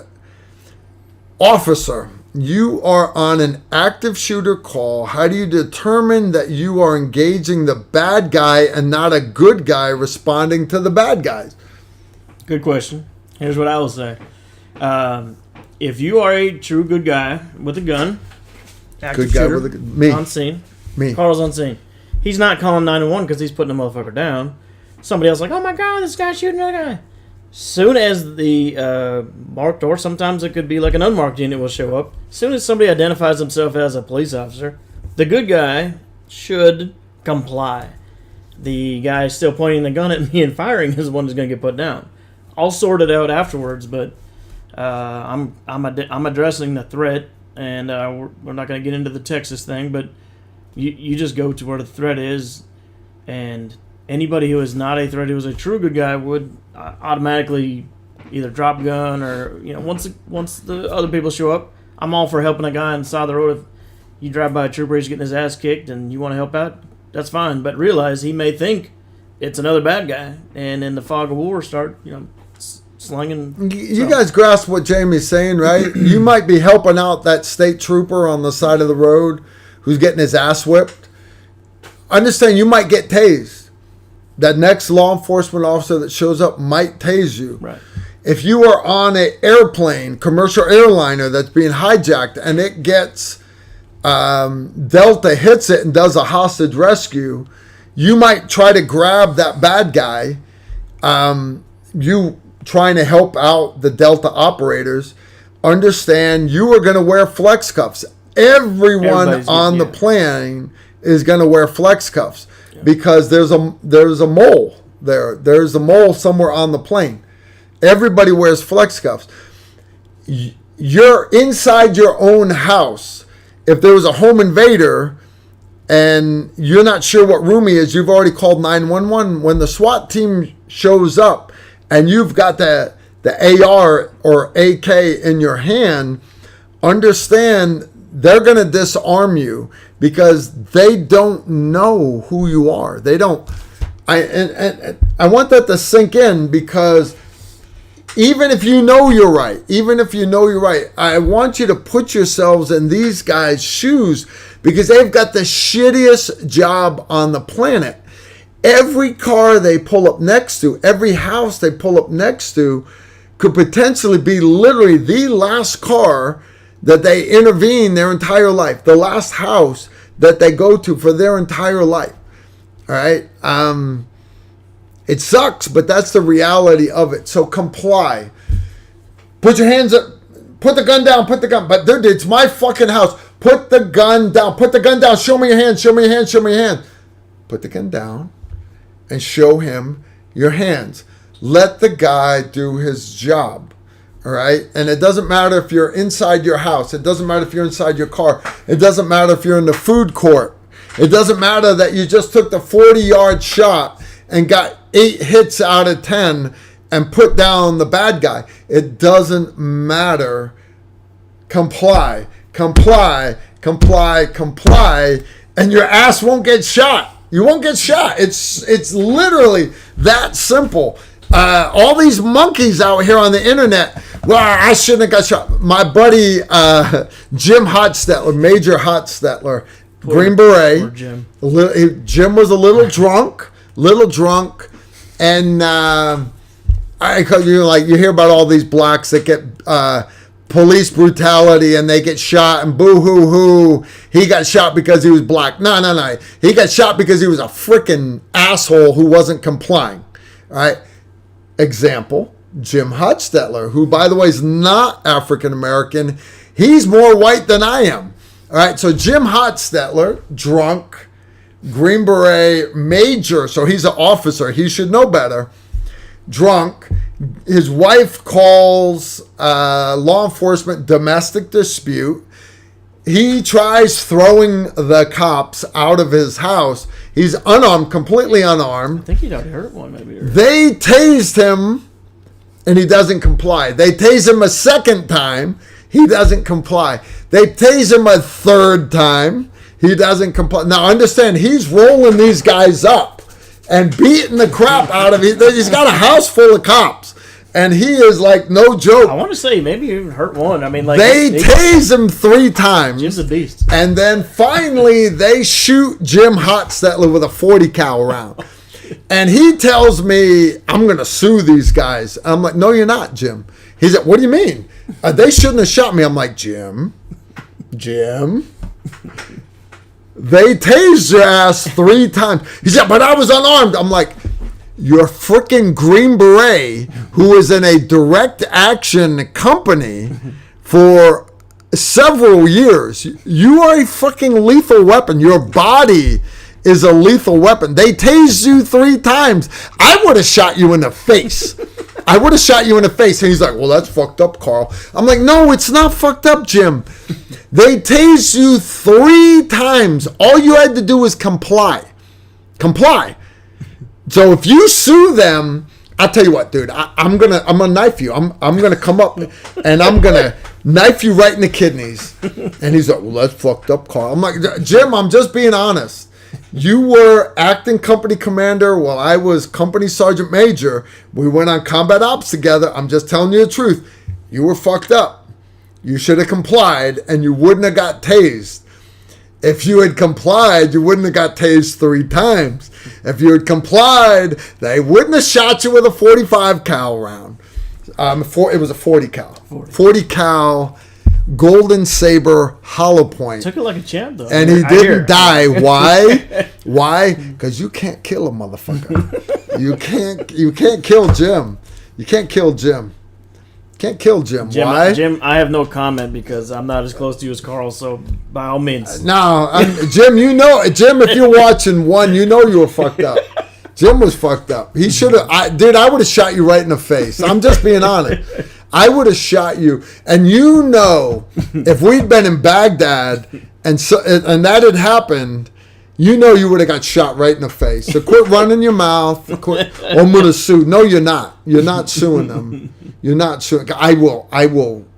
Dude, I will shank you right in the kidneys. If you go to court, I will shank you in the kidneys.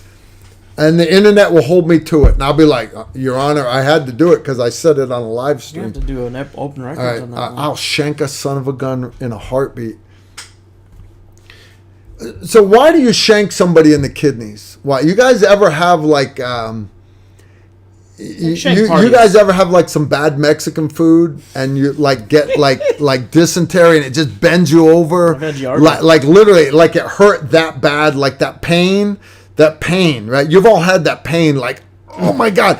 Understand that is a small bubble of gas in your colon. Can you imagine how bad? I want this to sink in. Have you? Can you imagine? I've never even had a kidney stone.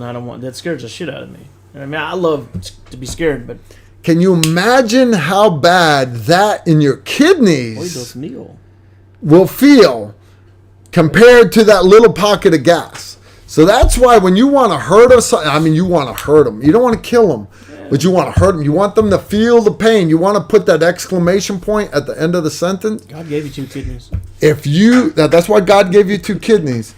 If you want to put an exclamation point at the end of that sentence, you shank them, motherfucker. You shank them. Jim, SOS. Like you go to court, I'll shank you. Like a kidney stone, but forever. Yes, SOS. Yeah. That's all right. Susan's yelling at me. I'm falling behind again. Okay. Got another one here. Guys, legitimately, if you've got questions, just put them in the chat room. Okay.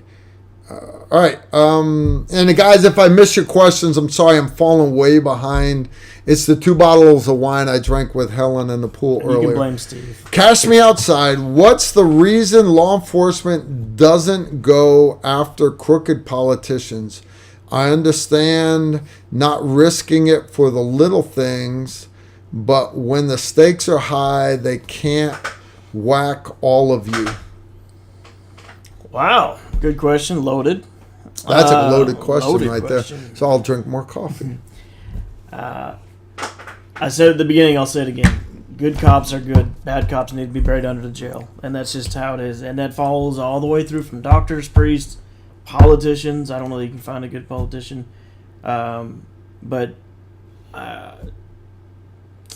that's a question that's been for the since the beginning of time. How do you stop the bad, crooked guys from? I mean, you can say vote it, you can say whatever, but just keep the good ones in and let the bad ones, make examples of them. And I'm not saying this is 100%, but if you guys look at the Republican Party, a lot of them are doctors or businessmen, stuff like that. But if you look at the Democratic Party, and it's not 100%, but the majority of them actually have law degrees. Now, understand Hillary Clinton, the little blonde lesbian that she was in college, and Bill Clinton, the young aspiring politician that he was in college, both said that they wanted to be presidents of the United States when they were in college. Now understand, their aspiration in life was to be president of the United States. So why did they study international law? You would have thought they studied like international relations or international history or stuff like that. Military history, right? Because the president of the United States is the commander-in-chief of the greatest military on the planet. Yeah. But they didn't study that. Why did they study law, international law at that? The reason why most of your Democratic politicians study law is so that they know how to get around it. No. I'm not bashing them. Guys, I'm not Republican. I am American. All right? So before all the libtards start bashing me, well, you're Republican, you hate Democrats. No. I don't. I'm not Republican. I'm not Democrat. I just dislike politicians in general because they're criminals, right? That's just the reality. I call it apple, apple. I call it orange, orange. It's just truth to it. So by them studying law, they understand how to get around it. So like Nancy Pelosi, and I understand Nancy Pelosi sold her soul to the devil. She's coming up on 200 years old, Crypt Keeper, which is so cool, right? You almost want to like realize, like, if I sold my soul to the devil, so I could be 200 years old. And nah, because eventually you're going to go to purgatory, and then that's for eternity. I got that. But she made the decision to sell her soul to the devil. She must have. She's coming up on 200 years old. And it just, it is what it is. But whenever she wants to do something, she sends Antifa to do it, or BLM, or somebody.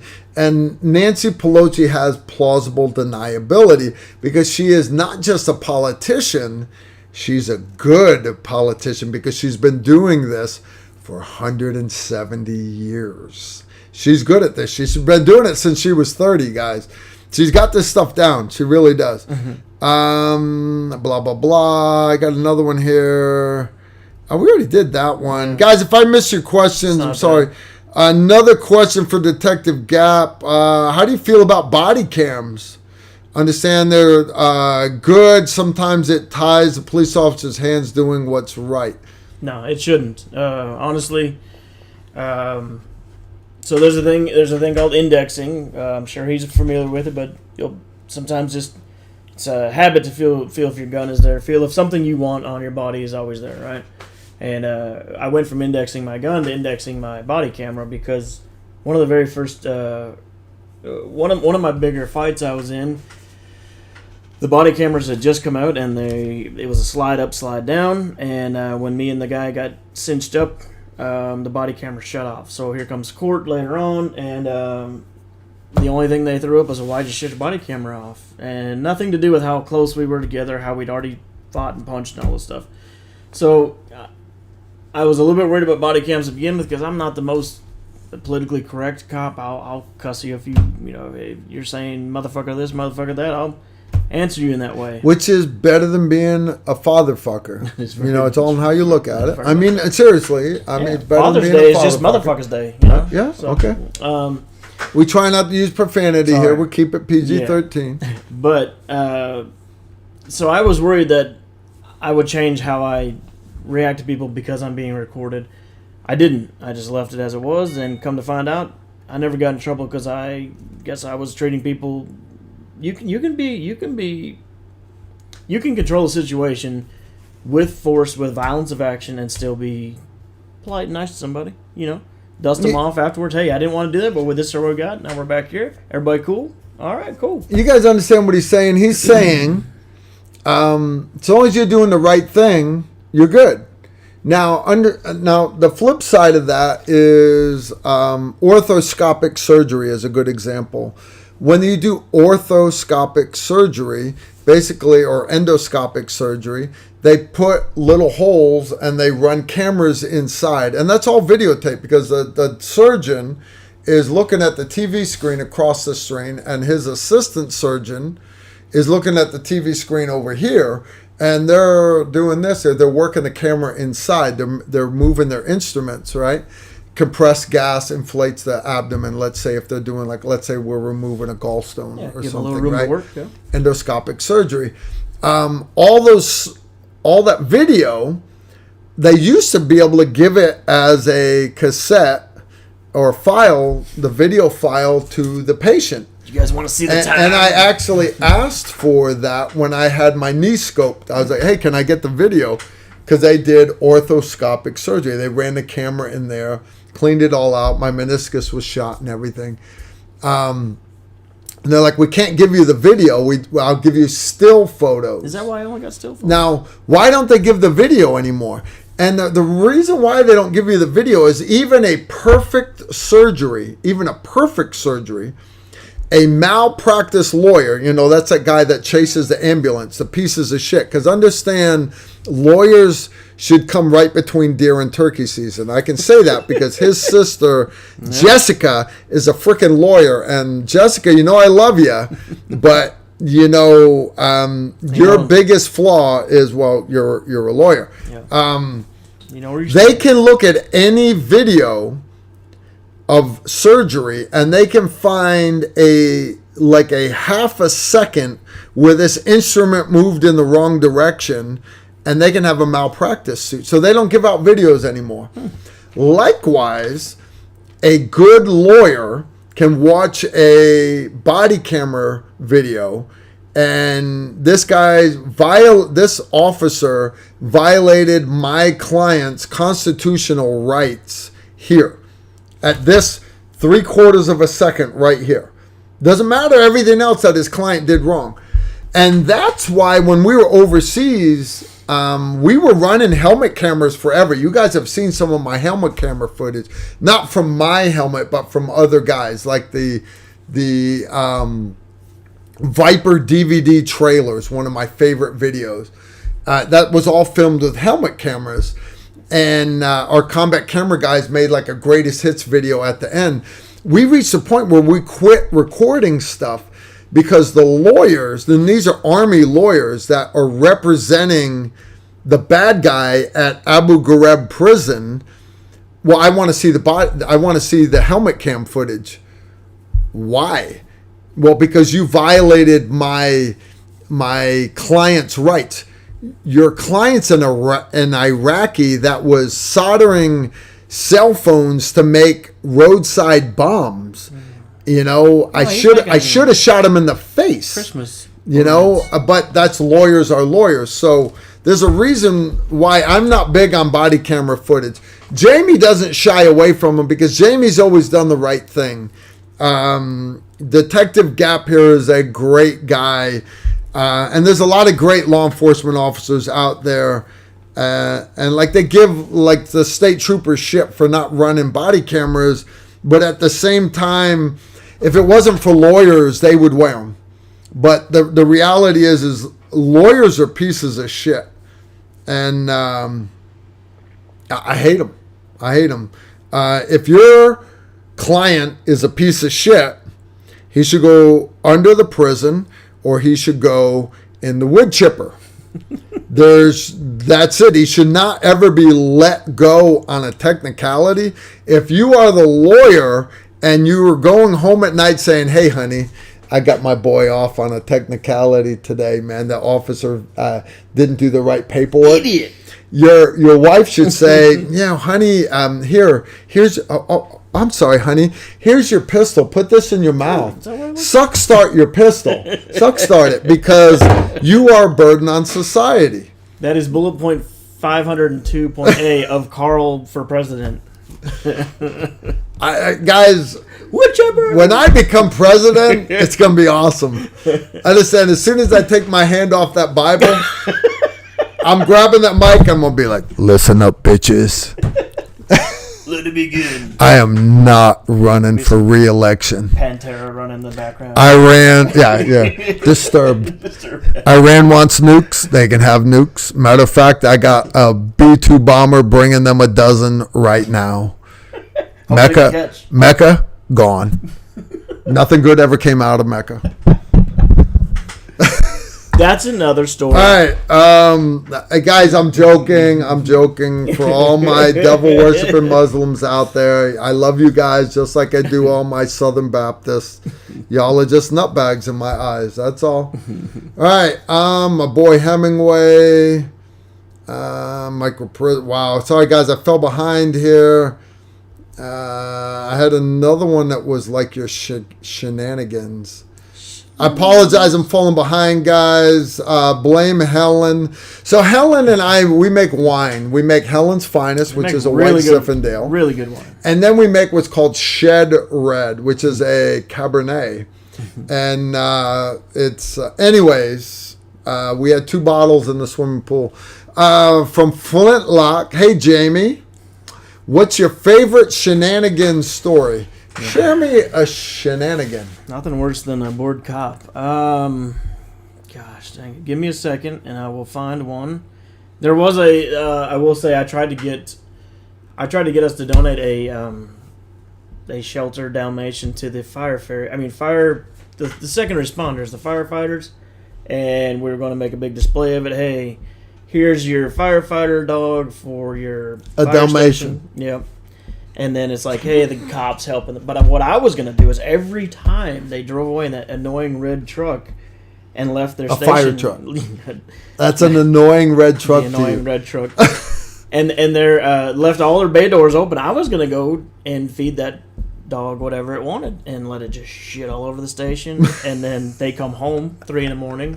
Because, while I'm driving around in my cruiser all fucking day. Why don't they bring it on the truck with them? Isn't that what they're supposed to do? I wasn't going to let that happen. I would just replace it with another. They're not smart. I would just replace it with another dog. Like, they would be like, oh, we got 2 dogs. Oh, we got 3 dogs. They would just yeah. And so that was a shenanigan that was gonna. I didn't get to get it in place. If anybody's out there and wants to donate it, no, I'm just kidding. I think it would be funny. But you didn't actually do this. You just wanted to. Wanted to. So your favorite shenanigan story is actually it hasn't come true yet. Yeah. That's a lame life. No, I'm serious. Your entire life. How old are you, Jamie? 39. So if you're 39 years old and your favorite shenanigan story hasn't actually happened yet, it's just something that's up in your melon as a thought. You've lived a lame life. I never claimed to be. I'm just saying. Combat Carl. All right, from Grog. Hi, Jamie. What are your thoughts on the effectiveness of police departments using virtual reality as a primary training tool? I've used it. It's okay to have if you got a cop who won't engage, or if you got somebody who makes a bunch of bad decisions, and you get. So a lot of times we'll have a liar, right next to us. And we'll go through a little scenario where they can change it up and whatever else. And, it's good. It's good to have you make your decision. You shoot who you're going to shoot, or you don't shoot, or whatever happens. And then you get grilled right afterwards by somebody who could, put you in a jail cell for doing the wrong thing. But the truth is, you practice how you train. And you cannot replicate the gut feelings. You can't replicate the adrenaline rush. You can't replicate all of the things that will happen to you on the street. So, good understand that question was for Jamie from a law enforcement standpoint, but that's the same for you guys that do these like the dry fire trainer type stuff. Oh yeah, the shooting simulators, prime combat training. Point blank training simulator, all these little where you put it up on the screen, kind of like an Xbox 360, but you can actually dry fire with your pistol.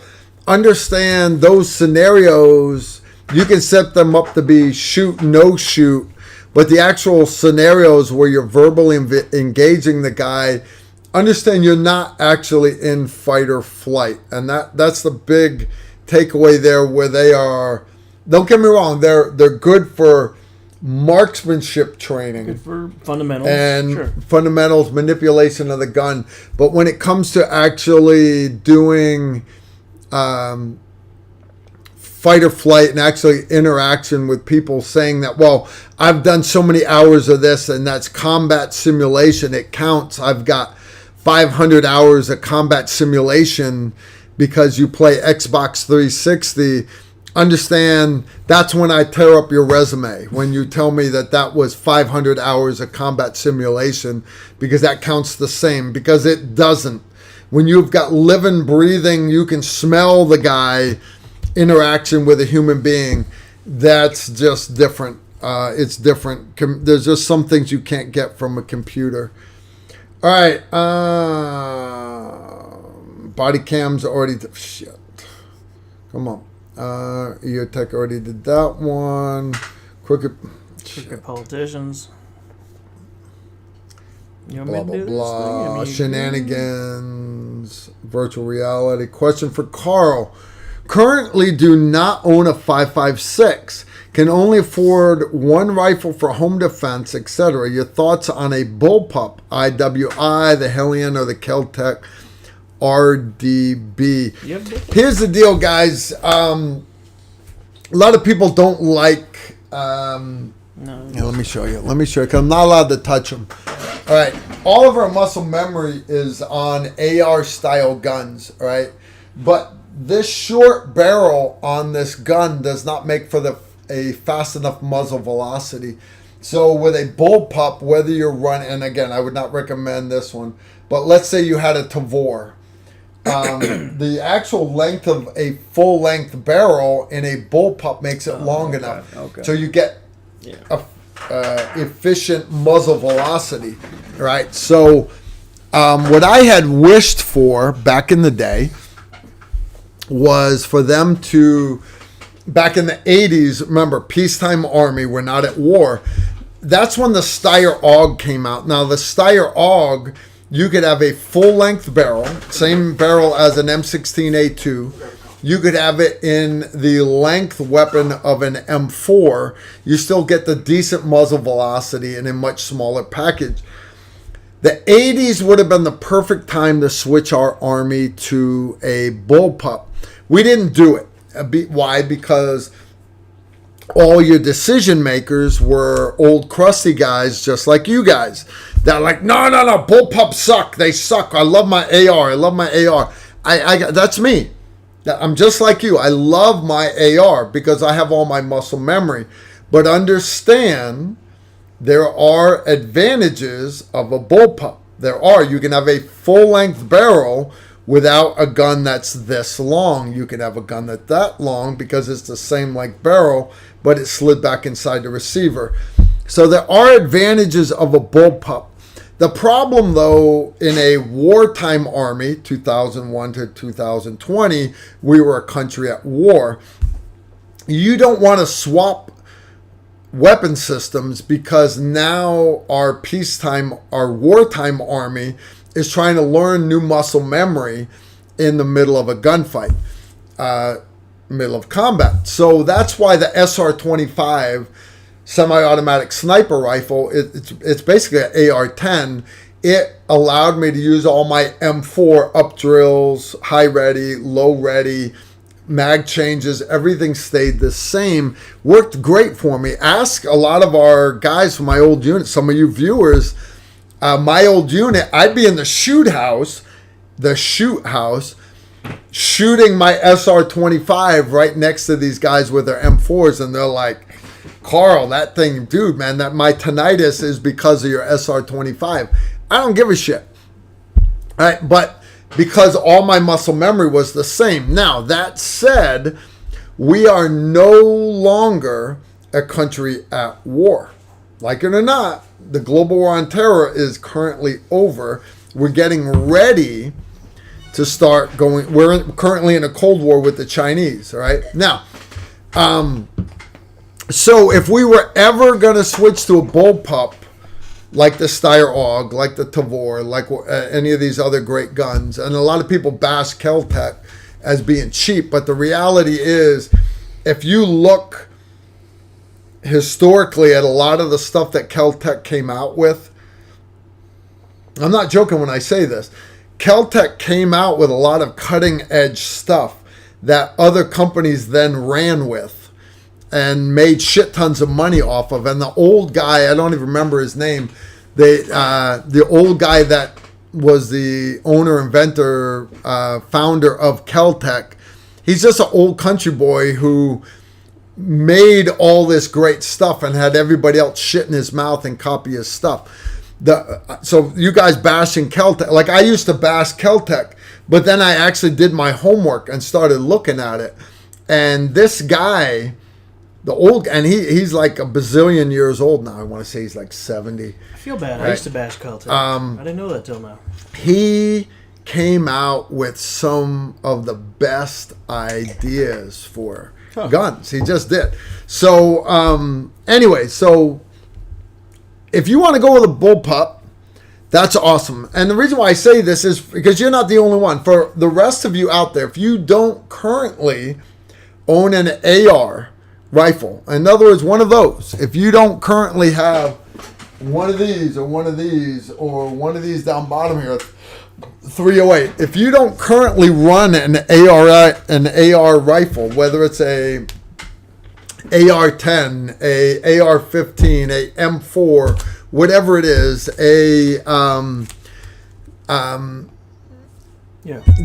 SIG, all right, those are all ARs basically, right?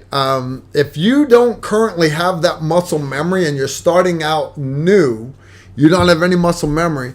Honestly, I challenge all of you to say, to hell with the opinions of everybody but to my left and right. I would literally start with a Bullpup. And here's why I say that. I have guys that show up to our pistol carbine classes running Bullpups, and their times are just as fast as everybody else. Mag changes, bang. Their times are just as fast as everybody else. And that's at the 7-meter line and at the 50-meter line. But they've got a much longer barrel than all the rest of the monkeys running the latest hotness. And when it comes time to actually shoot at 300-meter bad guys, which, by the way, if you're in a real gunfight, you want to keep the bad guys at 300 meters and out. The guys with the longer barrels are going to do better. They are. They're going to get better accuracy and better terminal performance. And that's what's important. So, what do I know? I don't know nothing. All right. Susan's reminding me it's time to do a giveaway. I'll tell you what, guys. Let's do a giveaway. We're going to do our giveaway at 9 o'clock. And all right, so the giveaway tonight. So you guys know I love my lever gun, right? Matter of fact, how much do you love it, right? I love it. So like literally, you got to put it up on right there. You got to put it at the top of the rack, right? You see it up top here, my lever gun. That is my Henry lever gun, right? You guys know I love lever guns. So don't give it away. Huh? Don't give that away. My boss lever gun up here, guys. So anyways, I love lever guns, and I can't give away a gun because YouTube would lose its mind. So what I did was Pro Shot's a company that makes the cleaning kits for Henry rifles, and you guys know we did a giveaway before, and this is the Henry rifle 45 caliber. In other words, for your 45-70 lever guns, but also your 40 cal, stuff like that. Guys, this is a badass cleaning kit. I cannot think of a nicer cleaning kit. So anyways, I gave mine away. And I gave one to Steve Holland. I gave one to Randy Worth. But I gave mine away on a live stream. And I was like, I got poo-poo face. You guys know what that is? You know poo-poo? It was like... Poo-poo face. So anyways, I got poo-poo face because I gave it away. So anyways, I gave it away. A Pro Shot came back and like, Carl, we saw you had poo-poo face. Yeah. I'm like, I did. I had poo-poo face because I gave away my fun toy. I gave just a poo-poo face. I got some poo-poo face. So what they did was, no joke, they sent me 2 of them. Oh, and look at you guys. The reason why I asked them for 2, because I legitimately love this thing that much. You crazy guys. We're going to give another one away tonight. So if you are a lever gun guy, you got a 45-70. 2 minutes. Here's the deal, though, is they make them in other calibers and all, but this one's made specifically for Henry rifles. If you guys don't win the giveaway, because I'm only giving one away tonight, the other one is mine. I'm not giving that one away. Why? Because I don't like having poo-poo face. I don't like having a poo-poo face. So I'm keeping one of them. And sincerely, guys, I want one of these. This is a... Now, I'm going to add the other brushes, 9mm, 7.62, 38 special. But that's what all the extra room's for. But this is a awesome cleaning kit to have in your range box. We're going to give one of these away tonight. In order to get entered We're going to do it at 9:15. I'm going to give you guys 15 minutes. Get your shit right, because we're coming up on 9 o'clock right now. I want you to put cops suck. COPS sucks. Cops suck. Sucks or something? No S. Cops suck in the chat window, because that way I know that you guys aren't serious. All right, because you guys know we love our law enforcement. We do. We suck. So, like when me and Chad would always drive by the sheriff's department up there, he'd always roll the window down and go, "Squeak, pig, squeak, quick, quick." And we're doing that as a joke, because we always we love these guys. We love them. So, cops suck in the chat room, guys. You know I love and I support law enforcement. This is a gag. Cops suck. But if you want to win this cleaning kit, COPS space SUCK. Cops suck. You're allowed to enter up to 3 times. Any more than that gets your name taken out. So please don't spam. Miss Britcher on the other side of the planet in Australia. She will make sure she's actually going to pick our winner. Susan, I want you to pick it at 9:15. Sure. It is for the Henry Rifle Superior Cleaning Kit in .45 caliber. She'll take a shrimp off the bar. Now, here's the deal, guys. If you don't win this, you can go to Henry. What is it? God, I had it in the. It's like Henry whatever. Anyways, I got it in the description underneath the video. It's not Henry. Where's my mouse at? I'm trying to find it, guys. Joe the Knife Guy sent this to me earlier. Joe the Knife Guy. The website, Henry Pride, www.henrypride.com. Go to henrypride.com. This is made by Pro Shot. They make other cleaning kits. If you guys have seen the little tactical nylon tan one that literally I've carried all over the planet with me, it's in my go bag. That cleaning kit is also made by Pro Shot. You can go to proshot.com, get those cleaning kits. But if you want this one right here, this is made exclusively for Henry Rifles. You go to henrypride.com. You can get one of these, or you can put cops suck in the chat room. And I encourage you guys to win. You fucking peanut. Ooh. I changed the winning phrase. Oh. You are an idiot. I love when Susan gets sake. For fuck's sake, man. For fuck's sake, you are an idiot. I changed the winning phrase. You freaking peanut. Freaking peanut. Susan, I can't wait to meet you and hear you yell at him in Australia. All right, so Susan Britcher and her husband Glenn Britcher. Glenn is so awesome. Good guy. Glenn's like a big pro. He actually competes professionally road bikes.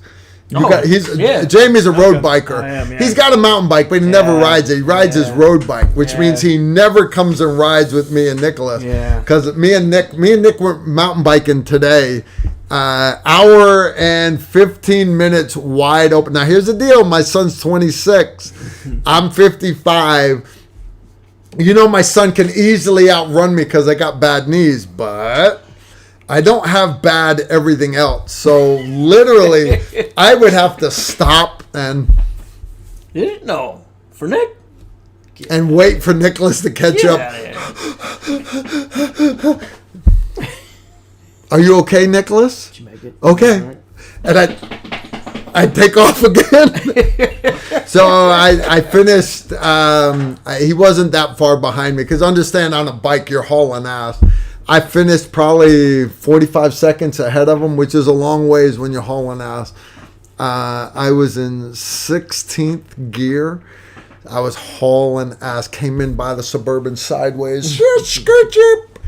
Anyways, yes, I'm rubbing it in, Nick. I beat you this morning. I did. I beat you.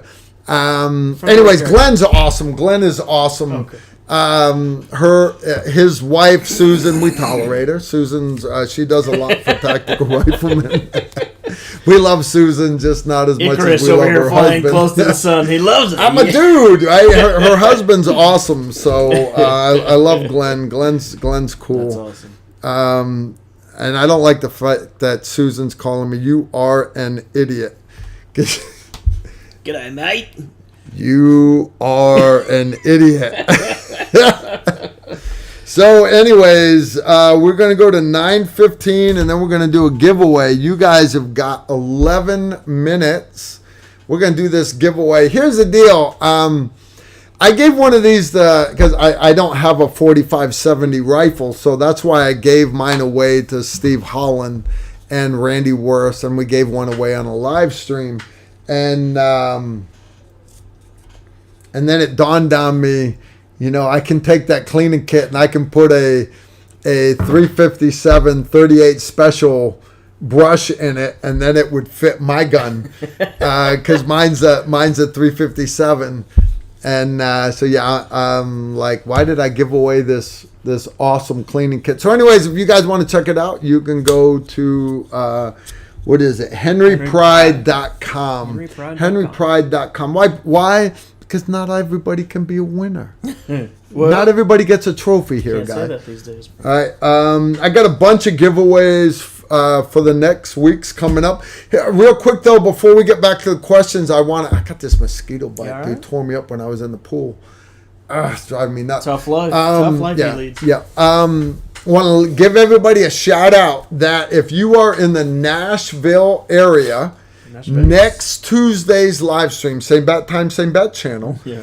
But instead of this background, we are going to be at the Outpost Armory in Nashville. Go back.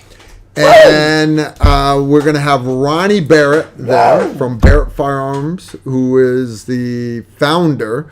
But we're also going to have his son, Chris, who is the actual acting president of Barrett Firearms. And the cool part is Chris is the guy, the brainchild of the ASR, the Advanced Sniper Rifle. You guys know it as the MRAD. It is, in my opinion, the most accurate multi-barrel sniper rifle on the planet. So anyways, we're going to have Chris on the live stream. Hopefully, his dad's going to be there. Hopefully, we can get him to come back on, talk a little bit. But anyways, that's going to be next Tuesday. So next Tuesday's live stream is going to be totally badass. Woo! I mean, badass to the third power. Made my whole week. All right. Look at that drone. We got 224 guys here, but we've got under 200 likes. That's pretty sad. It's because of this. I understand if you guys don't like what's going on, if you don't like what's coming out of my melon, that's fine. Don't take it out on him. Matter of fact, you guys could hit that down, the thumbs down button if you want. But if you like interacting with Detective Gap here, you guys should hit that like, because here's the deal. YouTube legitimately looks at this stuff on live stream, and the reason why we're here on TR Live, Tactical Rifleman Live, is this is our new YouTube channel, and we're going to start doing more and more live streams here. So turning this franchise around. Yeah, so it doesn't interfere with tacticalrifleman.com or our YouTube channel, Tactical Rifleman. We're still going to keep doing our videos there every Friday. Every Friday will be a premiere video, but our live streams you guys can find here. Let's get back to our questions, being that Susan has so rudely called me all these different names. I wonder why my wife doesn't get along with Susan. It's because Susan bashes me. She calls me a Wally. She calls me a bloody wanker. I'm like, I was gonna say, like, what is a good? Like, what I know is they call chicks a Sheilas. Wally? Is that better than being a bloody wanker? What? I mean, I don't even. Are you taking a piss? And then she gets mad when I call her a lass or a Sheila. A Sheila. I don't know. I got questions for shenanigans, police departments, 556.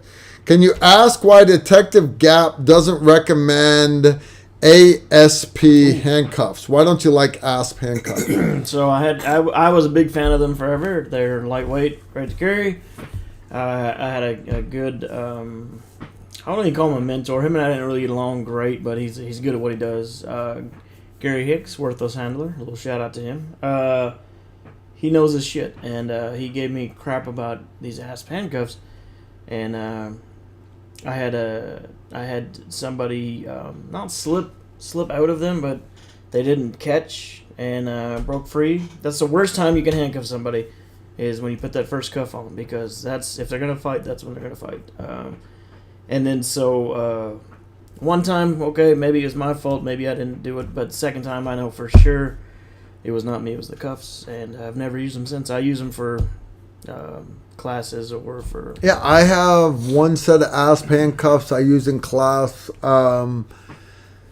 They're not any easier to pick than any of the other cuffs, but they're also not any harder. Your Wyatts are your Hyatts. They're called Hyatts. Your Hyatts are the hardest handcuffs to pick with a bobby pin, basically. Or but there are even them. They're not impossible to do. Let us know in the comments. I can bring some in and show you. There's a bunch of different kinds. New York City Drummer 23. Does Carl offer any classes with simunition force on force? Here's the deal. Sims. We do. Understand. Guys, go to tacticalrifleman.com if you want to see our classes, but understand that's only about 2/3 of our classes. A lot of our classes are private classes we do for military, law enforcement, private citizens, groups. It might be a church group, might be whatever. We do private training. All right. We were doing a lot of force on force with simunitions, actually UTM, Ultimate Training Munitions, at our CQB and Home Defense course. That said, that course we didn't have on the calendar for this November because the Louisville Armory actually tore down their shootout. So we had to take that course off the calendar.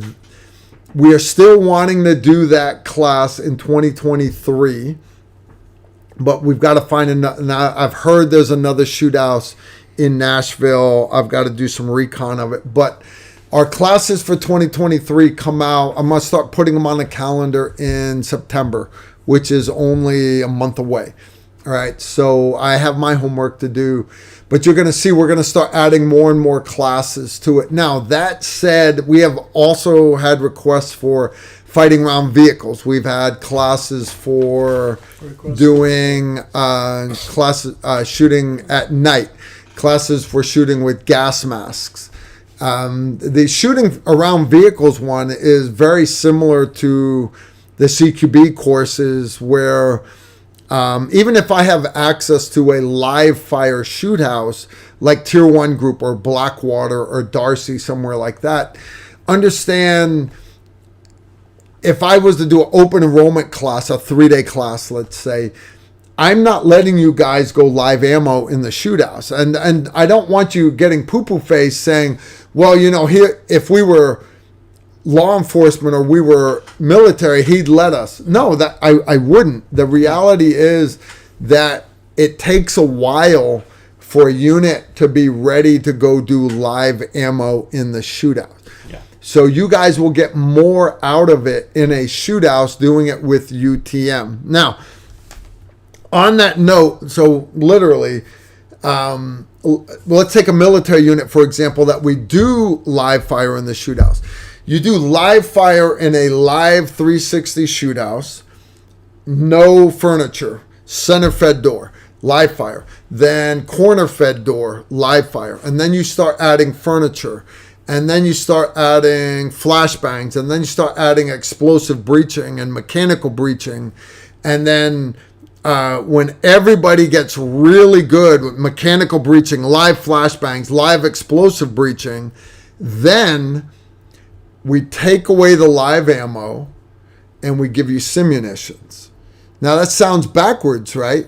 But the other thing we're doing is we're taking out the paper targets and we're putting in live role players. Now, it's still live shotgun breaching. It's still live flashbangs. It's still live explosive breaching. Right. But instead of it being paper targets in the room, it's now live role players. So from a safety standpoint, it has to be choreographed by the instructors so the role players aren't getting killed by your door charges. But at the same time, it can't be choreographed so much that it's canned. So there's a lot of work that goes into it. The training is very, very dangerous, but that is the top step of close quarters combat is we take away the live ammo and we give you simunitions or UTM, ultimate training munitions, non-lethal, right? So when we do classes with civilians, everybody says, well, I want to do live fire. And I know you want to, but the reality is I can't trust you with live ammo going as a number 3 man, going in behind the number 1 man. That's scary as shit against paper targets. Yeah. So, because you're not, I only have you for 2 days or 3 days, right? So by us starting off with UTM, you're still getting all the training without you having to waste 5 days on the flat range, literally doing this all day long, right? So we will be adding some force-on-force classes. So New York City Drummer 23, that's Marvin from New York City. Marvin. Sup, Marvin. Go like this. Go. Sup, Marvin. Sup, Marvin. How you doing? How you doing? Marvin is awesome. Marvin, I want to say thank you for your service. He's also in law enforcement in New York City. I would have walked a long time ago because New York City is on my top 5 list of shitholes. And they do not appreciate all the hard work that the law enforcement is doing up there. You guys got it rough. You guys got it way rough up there. For sure. I would kill all those son of a gun. The Gustache 2531. Man, your mother named you weird as shit. Gustache. Sir, should you apply a tourniquet to a major wound to an extremity that is not bleeding profusely? Situation dictates. Yeah. If it's just a basic venous bleed, no big deal, treat the wound. Mm-hmm. But understand if, let's say it's a traumatic amputation, explosion goes off, or the train runs over the guy's leg and completely cuts the foot off. A traumatic amputation, a lot of times, not always, but a lot of times does not bleed. No. A lot. Why? Because if I was to take that knife and stick it through the palm of your hand, what happens? You ever grab a hot pot on the stove? What happens? Your hand recoils back. Why? Because God designed it. But all the muscles in your arm contract. When they contract, all those muscles contract tightly. It actually clamps off a lot of the vessels. So let's say I use the train as an example, but it could be an IED. Think the Boston bomber with their pressure cookers. You got that foot blown off. A lot of times it doesn't bleed a lot because all those muscles in that calf are contracted. Now, make a tight fist. No, all of you. No. Jerry, even you, Erica. Jerry. Make a tight fist so you can see those white knuckles. I want those white knuckles. Now, hold that fist as tight as you can. How long do you think you can hold it like that? My hand's cramping up already. The reality is after a couple of minutes, look at that. Your hand will start to relax. And when it does, then it starts bleeding again. So, you come up on a scene, if it's a traumatic amputation, even if it's not bleeding or even a partial amputation, they get a tourniquet. Yep.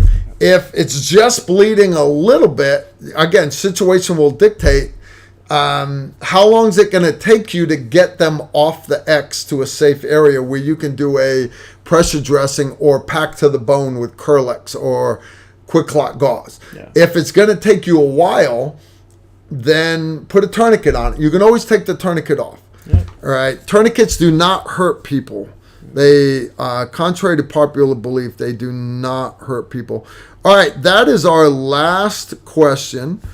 All right. We are, let's see who our winner is. The winner is Bob Fimon Bob Fimmon, congratulations. You are the winner of the Henry Rifle Superior Cleaning Kit in .45 caliber. All right, so Bob, here's what I need you to do. Not all of you guys, just Bob. All right, Bob, I need you to take a picture of your screen avatar so I know you're actually you and you're not Ray Craddock sitting in Hawaii pretending to be Bob, because Ray just rolled his government vehicle and he's in rehab right now, but he likes to pretend he's everybody else. Ray's got like 12 email accounts. Yes, he's a sneaky. Ray's good. Ray, if you're watching, you know, Ray's like, yeah, you got me. Right now, actually, he's like this. He's in a sling. He's like, yeah, you got me. All right, all black and blue and shit. He looks like a so, who is it again? It's Bill. What did I say, Bill? Bob. Bob Fimmon. Bob, here's what I need you to do. Take a picture of your avatar. I need you to email it to Tactical Rifleman 1. Tactical Rifleman 1. All one word. Tactical Rifleman 1 at gmail.com. And send a picture of your avatar and your mailing address. And seriously, a heart attack, I will have my son email it out to you. My son works for me as a full-time employee, and I will put that ass to work mailing you your cleaning kit. For everybody else, go, if you didn't win, but you want one of these cleaning kits, henrypride.com. Why? Because Henry rifles are awesome. Mm-hmm. I wish I had a discount code, guys, but the reality is I don't. They make these cleaning kits. It's made by Pro Shot, but they're made exclusively for Henry rifles. They're good cleaning kits. And I was pissed off that I gave mine away before I realized how awesome it was. So I got them to send me 2 more. One's for me, and one goes to Bob. We don't want to piss off Bob Carl is awesome. Bob Fimmon. Right. Here's the deal, guys. Is Susan's got to bail. Why? Because she's on the other side of the planet and she's got to go back to work. So I want everybody to put in the chat room, thank you, Mama Bear. Say thank you to Susan. Susan is awesome. And if you want to put in there, Glenn is awesome. That's because Glenn is Susan's husband who lets Susan help out Tactical Rifleman. She does so much for our channel, guys. I know a lot of you guys don't see it. Besides being a moderator here, she handles a lot of the backside support stuff for our Patreon. We're doing our Patreon course in November in Texas. And Susan has been coordinating meals and lodging and all the logistical side, all the stuff that I don't have time to do. Susan has been taking care of all of it. Matter of fact, she has set up a Zoom meeting for tomorrow that I've got to be on to discuss something about a food truck coming for 1 or 2 of the dinners. I let Susan handle all of it. But it's going to be a great course. For my patrons that are going to be there, it's going to be the best course ever. For the rest of my patrons, thank you for your support. For the rest of you monkeys that aren't patrons, that's fine. I understand you don't have to be a patron. We do these live streams for free. We do our Tactical Rifleman videos every Friday for free because I and my team, including Jamie, but you guys know I got Randy Worst, Z Durham, Emery Morgenstern, all these other guys. We like doing these videos not because we want to see ourselves on the internet. Understand my peers in special forces are like, Carl, you're supposed to be a quiet professional. Why are you doing this? Literally, they're like, how much money are you making? Why are you doing it? And the reality is, you understand, Friday's video completely demonetized. Yeah. That's the story of my life. They all get demonetized. I do this because I'm trying to make the world a better place. And I'm trying to share 35 years of mistakes and a couple successes, but mostly mistakes. And I want you guys and our future war fighters to learn from my mistakes. So anyways, that's why we do this stuff. And flying the film crew down, lodging, meals, the amount of vodka that Lowell can drink. filming, everything else, hard drives, that, lighting, everything else. Memory cards. Understand that YouTube's not, what we're making off of YouTube is not even paying the bills. It's not. So that's why you guys will hear me praising my patrons on Patreon. So if you're one of my patrons, thank you for your support. I could not keep this alive without you. If you guys are not one of my patrons, but you're like, Carl, I like your channel, but I don't understand this whole Patreon thing. You go to patreon.com/Tactical Rifleman, and we do quick shooting tips every month. Matter of fact, that one comes out this week. We do story time with Carl. That's the second week of the month. Question and answer video. Anyways, a bunch of great stuff. But more importantly, you are helping us keep this channel alive. And my wife reminds me all the time that I'm supposed to be retired, which means I should not be losing money to do this, right? Not when you got guys like, I know guys on the internet, and I'm not going to throw their names out, but I know guys on the internet that are making, oh my gosh, I won't even say it out loud, but let's say triples. They're making 7 figures. I mean, 7 figures from affiliate codes and everything else.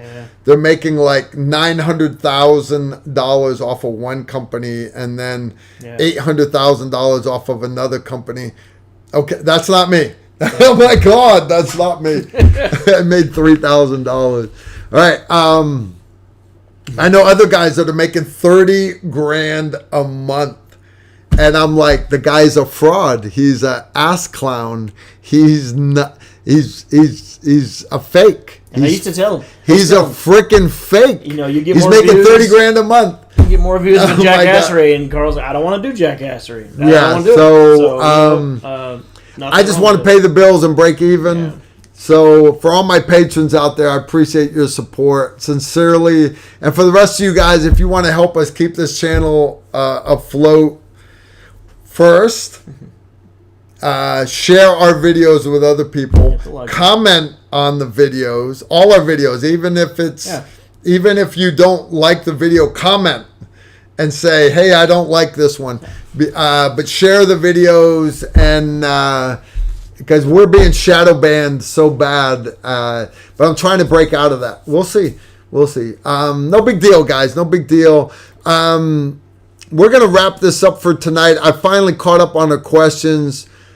Y'all blame Steve. I tried to just come here and say hi, and ended up Steve bailed on you guys. I appreciate you hanging out since Steve didn't show up. Steve didn't show up tonight. Guys, our sponsor tonight's Gunspot, right? They do the whole battle station that kind of revolutionizes the whole auction process and everything. So if you're a seller and you want to check out selling stuff on the internet, check out Gunspot. But for the rest of y'all who like to buy stuff, that's us. Indeed, if you want to check out stuff that's out there from everybody, because not just sellers, but individual sellers also, check out Gunspot. You can go to gunspot.com, check it out. I want to thank them for sponsoring us tonight. I want to remind everybody that Grindstone Ministries is still doing great stuff with all the underage sex trafficker females that have recently been rescued. Understand, the government puts these girls in the homes, but once they hit 18 years old, foster care doesn't care about them anymore. Then what do you do to them? They're completely traumatized. Yeah. So Grindstone Ministries, guys, if you're not supporting them, it's easy. GrindstoneMinistries.com and Grindstone Ministries. The link, we put it underneath in the description. You guys interested in doing classes? I've still got class slots open for our class in August, which is medical class. It is 13 August. Other than that, our big block of classes is in September. Combat Pistol 101, Combat Pistol Carbine, Carbine Zero Mastery, Advanced Pistol Carbine, 6 days straight. Woo! Going to be awesome in September. And then I got a couple other classes rest of the year, but that's it. Other than that, you got to wait all the way until 2023. So anyways, make that stuff happen, guys. Go check it out. And I'll see you guys next time, indeed. What do you think, Jamie? You got any parting words of wisdom for these bunch of monkeys here? No? Stay safe. No? Stay That's frosty, it? stay safe. All Practice. right. That's fair. I want to thank all of our moderators out there, not just Susan, but also Donut, Cam, JT, for all the hard work that they do. You guys don't see it behind the scenes. I don't see it a lot of times because I don't look at the chat room. I really don't. They pass me the questions. If my wife is watching, I tried to keep it PG-13. You can blame Helen. I swore more than we did 2 bottles of wine in the swimming pool. Crazy. Y'all have a good night. And be sure to check out this Friday's video. Yeah. It is about the 1X Micro Prism. I literally... Coming right there.